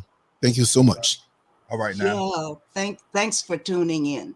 Thank you. Thank you for that. We also have, well, yes. I'll let you answer, but we also have Riri that just came in, but it says device is not connected, Riri, so there's something you got to do on your side to be able to come in. But Dr. Ade, go ahead and answer our brother's his inquiries. I don't know anything about these reptilian people. I don't know. Maybe they're talking about themselves, because they are certainly representatives of the operational reality of the reptilian brain. They have not gotten past that point. They really have not. So they have not been fully, in my opinion, they have not been fully humanized. And since their pineal gland is blocked, I don't see how they can become humanized, because that's how spirit is accessed. Now, he asked something else. I'm trying to remember what it was. I don't remember that part of his question. Yeah. But he can always come on at another time and ask it again. Right. And I will answer. Yes. Someone else? Yeah, we have Riri. But there's something when it shows up this way and it says device is not connected. It's usually a prompt that you have to, hit on that side on the phone that they're on or computer. And they got in, but until they hit or correct what is asked of them, it will not come on, unfortunately. Mm. Riri, try logging out and coming back in again. I'll stay on for a while so that he can try to come in. And maybe in the meantime, I'll remember what the other part of that question was. I'm getting old. And I'm real tired. My brain is not holding much.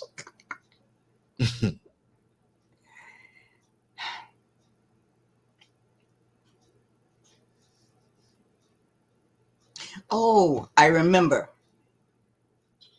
He asked about the spell and witchcraft. Absolutely. They learned about spirituality. At the same time, they were learning from us. And they used African spirituality to do their evil. That is what happened. And of course, they used it for evil because they're evil. I just don't see any good in them. Okay. Now, as far as the witchcraft is concerned, here is evidence. The Queen of England, right? Who was Scottish, but she became the Queen of England. Before she could take the throne, she had to be, by force, she had to be initiated as a high witch in the Wiccan religion. She was an initiated witch from Scotland.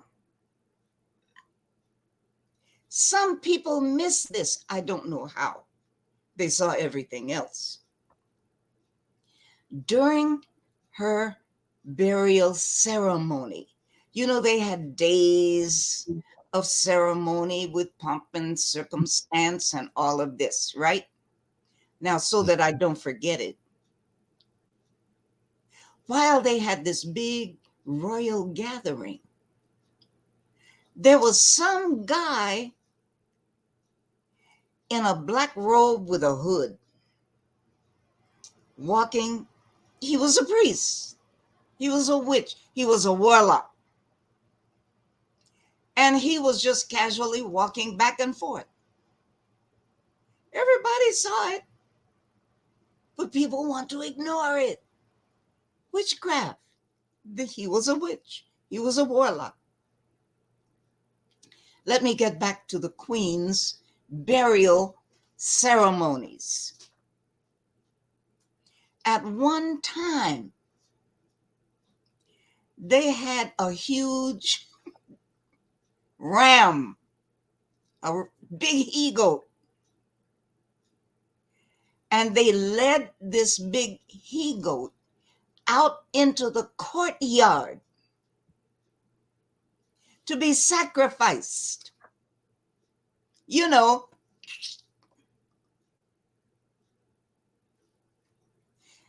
Now, they're always bemoaning Africans who might kill a chicken. A chicken. And they've got this hell of a ram. Let me tell you, that's some big ass witchcraft. That's some big spell casting. Mm-hmm. And that's what they've been doing all along. But it wasn't just the ram. Along with that same ceremony, there was someone else who was holding her witch's staff. And he held it in his two hands. And the ceremony, the ritual, was the breaking of the staff, her wand, the breaking of the wand. She was no more, so they had to break the wand to put an end to the power of the wand, because no one else could use it. It belonged to her alone. She received it when she was initiated as a high priestess. Evidence of what I have been teaching, and I'm not the only one, but I've been teaching it and preaching it and lecturing on it and talking about it. And Black folks, some lost friendship with me in behalf of the enemy. I shouldn't be saying that about the enemy, but it's true. And to show you how silly we are, they can tell lies on us, and some of our people will go right along with it. But to tell the truth about the enemy and to give evidence of the enemy's evil and to question the enemy's evil is somehow just terrible. We're supposed to just love them and turn the other. I ain't turning no damn cheeks. No, I'm not the one. That's not what I was sent to do. I was sent to bust open that damn chicken egg. And I'm doing my best. Y'all hear me? I'm doing my best. Okay. So I did answer the question. Now, okay. Ray Ray. It's Ray Ray or Riri. I had a problem last time. I went in StreamYard, can't get it to access my mic. Ask Mama D. It's Mama B, B for baby. What role the Black hand or Black nobility played in our being captured here in America? Okay. You always have corrupt people. Always. And some of those leaders today are corrupt. You see them. I mean, in social media, there are no secrets anymore. And you see them having a hand in keeping our people on the continent in the yoke of the European and American powers. So we always have them. But it started out as something innocent, as kind of having bragging rights, right? So that when the Europeans would come, some of the chiefs or leaders would give some people away as slaves, right? To the Europeans. So it started out just as that. But then it became a lucrative business. And you have weak people with weak characters all the time. We will always have them. People of weak and low characters. But by the time they figured out exactly what kind of slavery was going on in the West, because Africa never had slavery like that, by the time they figured it out, because of some that had either jumped ship or they took over the ship and sailed back home and that kind of thing. So news got back to them. It was too late. The slavery practice by whites was so lucrative, it had taken on a life of its own. And let us not leave out the fact that the Arabs enslaved us first. Long before the whites, they drew the whites into it and taught the whites how to do it. And they are still running slaves today out of Libya. That's not a secret. That's just wide open information. But yes, that is the hand that they played. But the point is that we're at this point in history now where the spell is finished. As African people, and this is a different perspective, because just as individuals come into this earthly realm, this earthly plane, I should say, individuals come into this earthly plane with a divine purpose. So do groups of people. So do races of people. And we come in with a preordained set of problems and challenges. And depending upon the strength of that individual, the spiritual strength of that individual or that group of people or that race of people, depending on their strength, they will either pass their tests or they will fail. And we have passed the damn tests.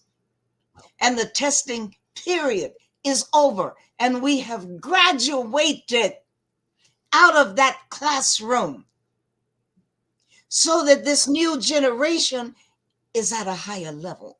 And of course, the returned ancestors are here with us, ushering us along. We have taken all their crap, all their brutality, all their violence, all their inhumane acts. We have taken it, and we are still here, kicking it like a mug. That's a different perspective. That's the perspective that I am looking at. That's the way I am interpreting it, because I am in African spirituality. And I have the ability to look the beyond, far beyond the here and now. And I have been praying for this day to come. January 2023. I've been praying, not just looking for, I've been praying for it for 50 years. 50 years, and I am now 84, going on 85. That's how long I have known, actually longer than that. I have known who I am. And I've been looking for this very day. And I am so grateful to be alive. You should be happy to be alive, to see this day when we have turned that corner. And what was true of yesterday, it ain't true no more. What people got away with yesterday, in the past, yesterday, can't get away with now. So the coons and the collaborators, the traitors, the boulets, all of them, but especially the traitors and the collaborators, those in politics, especially on the continent, You see these young people in the tens of thousands at one time, overrunning the presidential palace, breaking down these foreign embassies, carrying placards, "Get the hell out of our country." It's a new day. And the fresh breeze of independence and freedom is now blowing over Africa, and it is affecting the entire world. At the same time that our populations are bursting out, our populations on Africa are the only populations that are expanding. All, ALL, all other groups that are non-African are dwindling. How do I know? White folks told us so. You can find the worldwide charts everywhere on the internet. You don't even have to scratch for it. Just ask and boom. All of them pop up. Japan, just last year, already notified the world that by 2050, Japan will be no more. The people, gone. The culture, finished. Now, to be honest, I don't know, because they seem to be going faster than anyone else.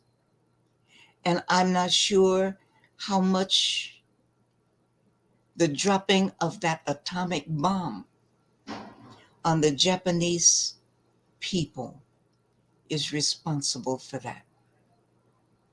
But they are all going. And the funny thing is, we gave birth to all of them. Every one of them. We taught them religion and spirituality.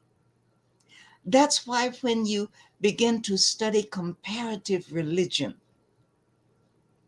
you find every one of them dovetailing, saying the same things in different cultural interpretations. It's because every one of them came from the one.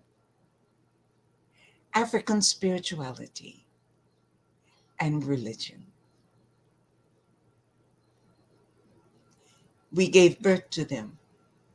We taught them civilization. We raised them up, or tried. And although we gave birth to them and loved them enough to tolerate them for hundreds and thousands of years, they hate us. The ones that gave them life, that gave them civilization. None of them like us.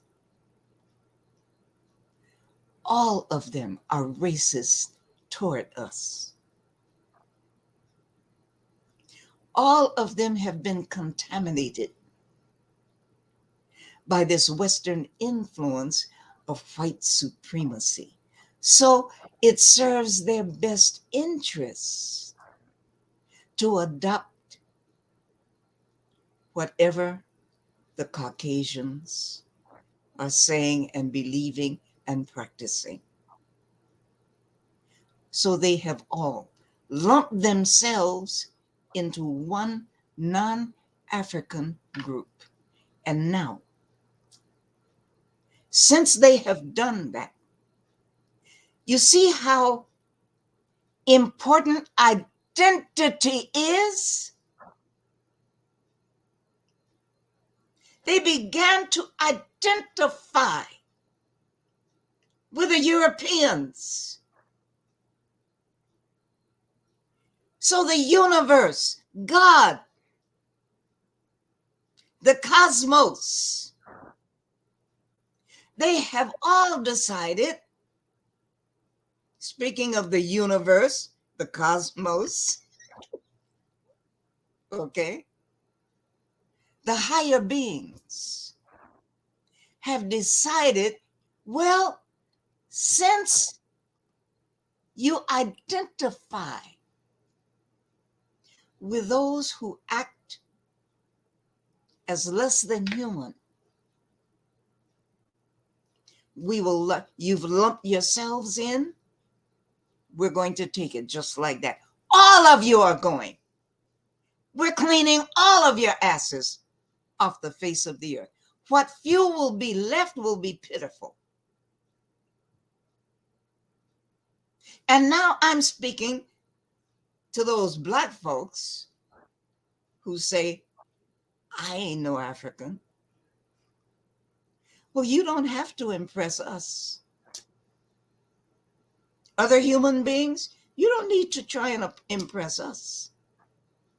But what you are doing that you are not considering, that you have never considered, is that Almighty God in us, below, on the earthly plane,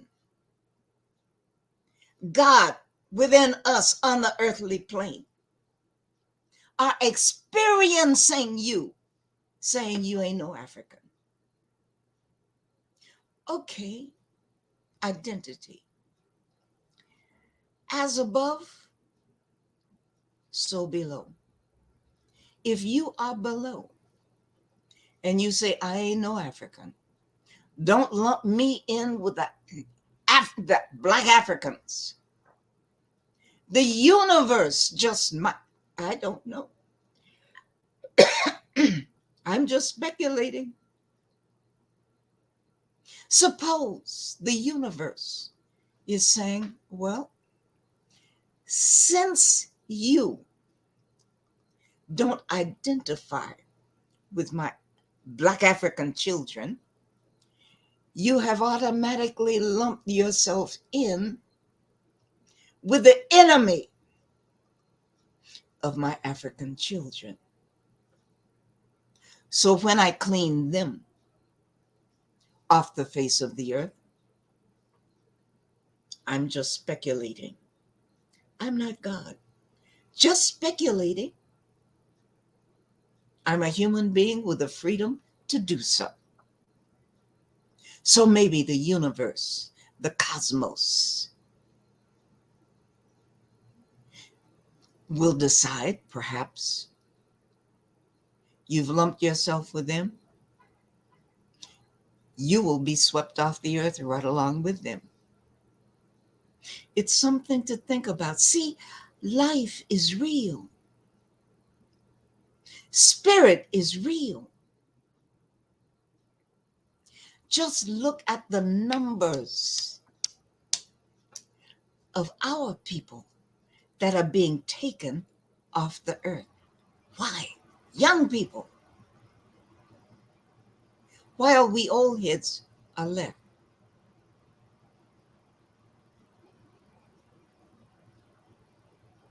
I'm not one of the higher forces.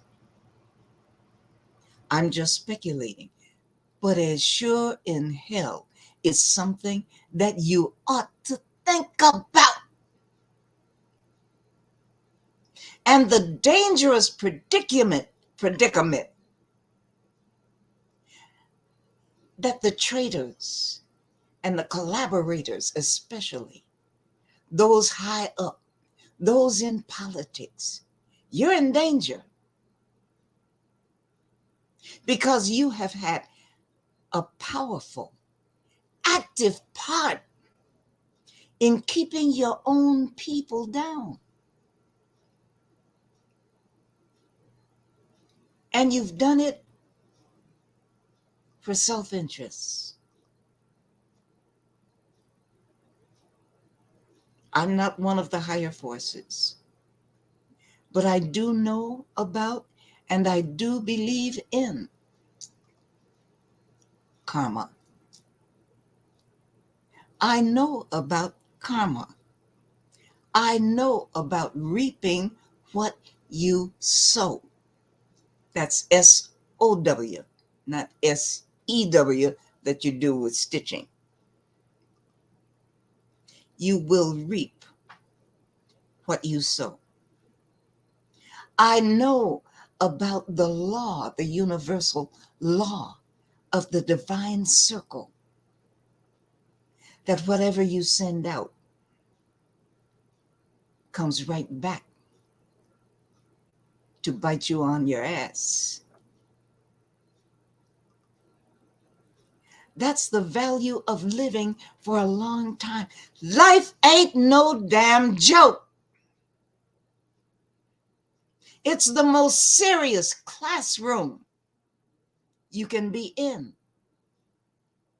But some of us are so busy clubbing and smoking and vaping and twerking and what? And screwing your lives away. I feel sorry for you because life is not a joke. It's the most serious thing that you can be involved in. And if you do not pass your lessons on this earth, you will have to come back and do it all over again, but in a worse condition.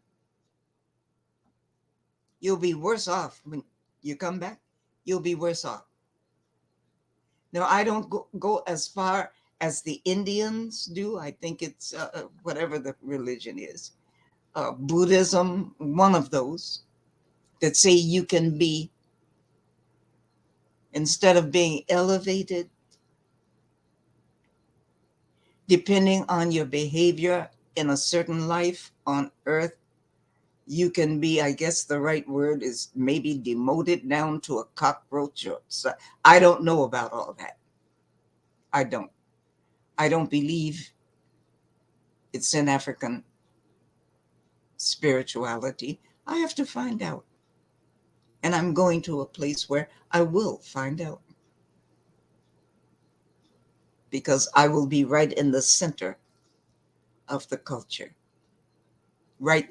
I'll be a little bit away from the, I'll be at the periphery, but it's a very close periphery.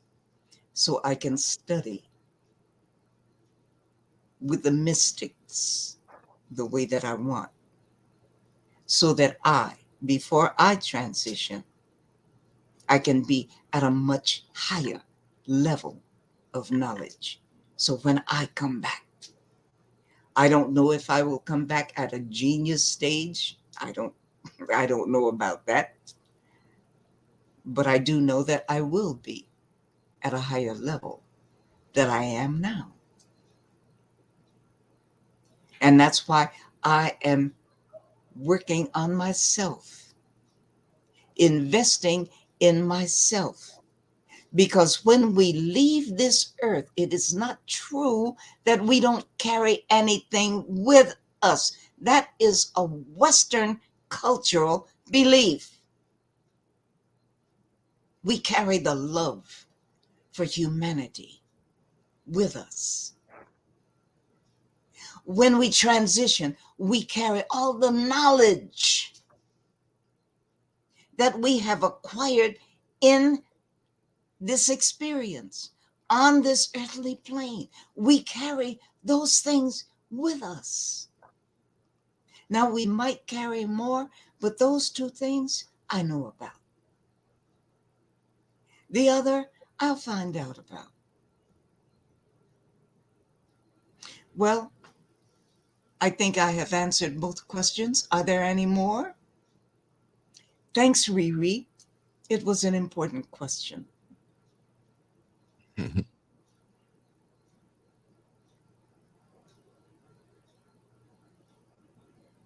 Any more questions? Nothing so far. Okay. Well, I think I can clock off then. Job well done. Thank you, beloved. Thank you for watching. Thank you for tuning in. Be sure to hit those like, subscribe buttons. So for now, until next week, bye-bye.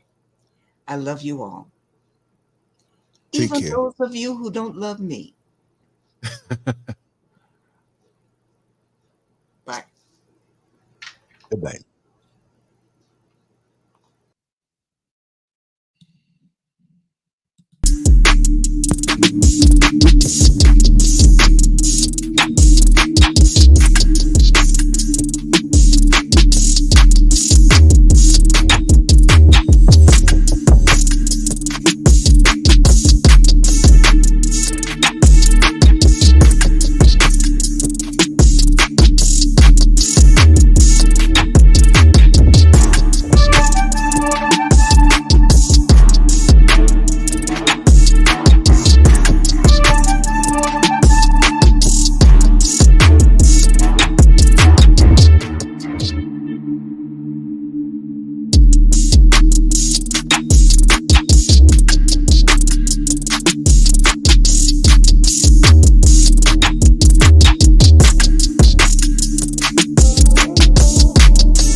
Why are we called Negro? Why are we deaf? Why are we deaf, dumb and blind? Why is everybody making progress? Yet we seem to be lagging so far behind.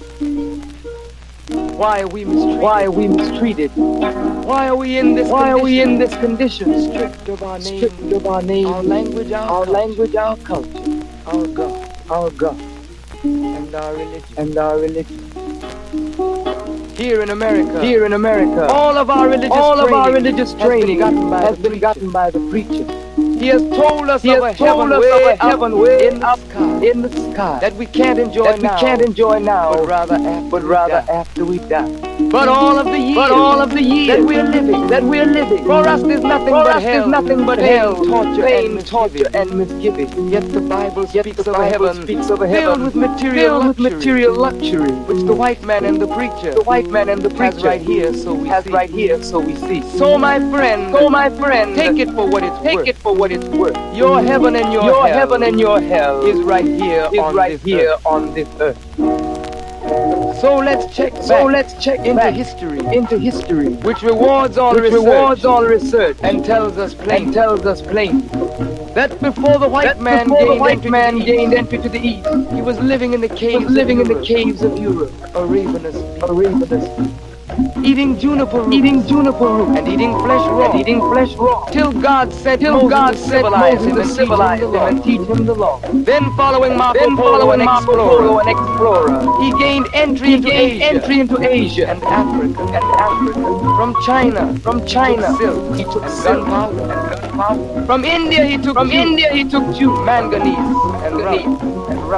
He raped Africa of her diamonds and her gold. From the Mideast, he took barrels of oil untold, raping and murdering everything in its path. The whole black world has tasted the white man's breath. So my friend, not hard to tell.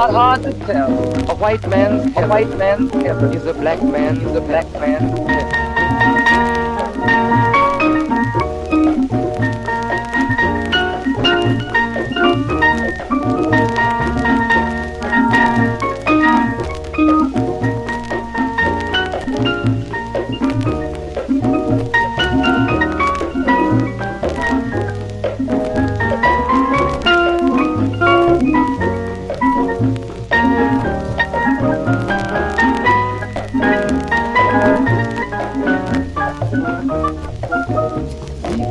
came to America, living in the east by the Nile River, in luxury, freedom, and equality. We wore silken robes of gold. We were the wealthiest and the wisest I'm told. Now we are the poor. Nobody wants us at the door. So my friend, it's easy to tell. White man heaven, black man hell.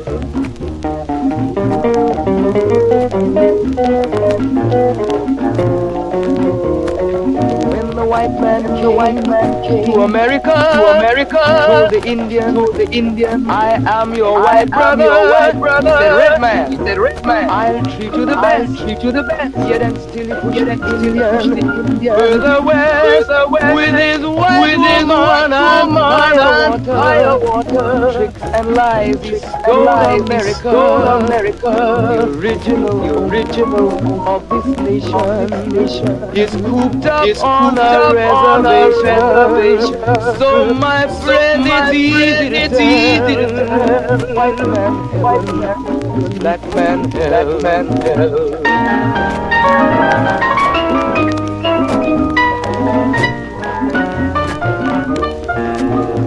He needed someone to work the land. His back was too weak. He needed you, black man. So he commissioned Sir John Hawkins. Commit the world, most grievous sin, to take a man to be free and bring him down slavery. Sell a man as merchandise on his body a price. Oh my friend, it's easy to tell. White man heaven is a black man hell.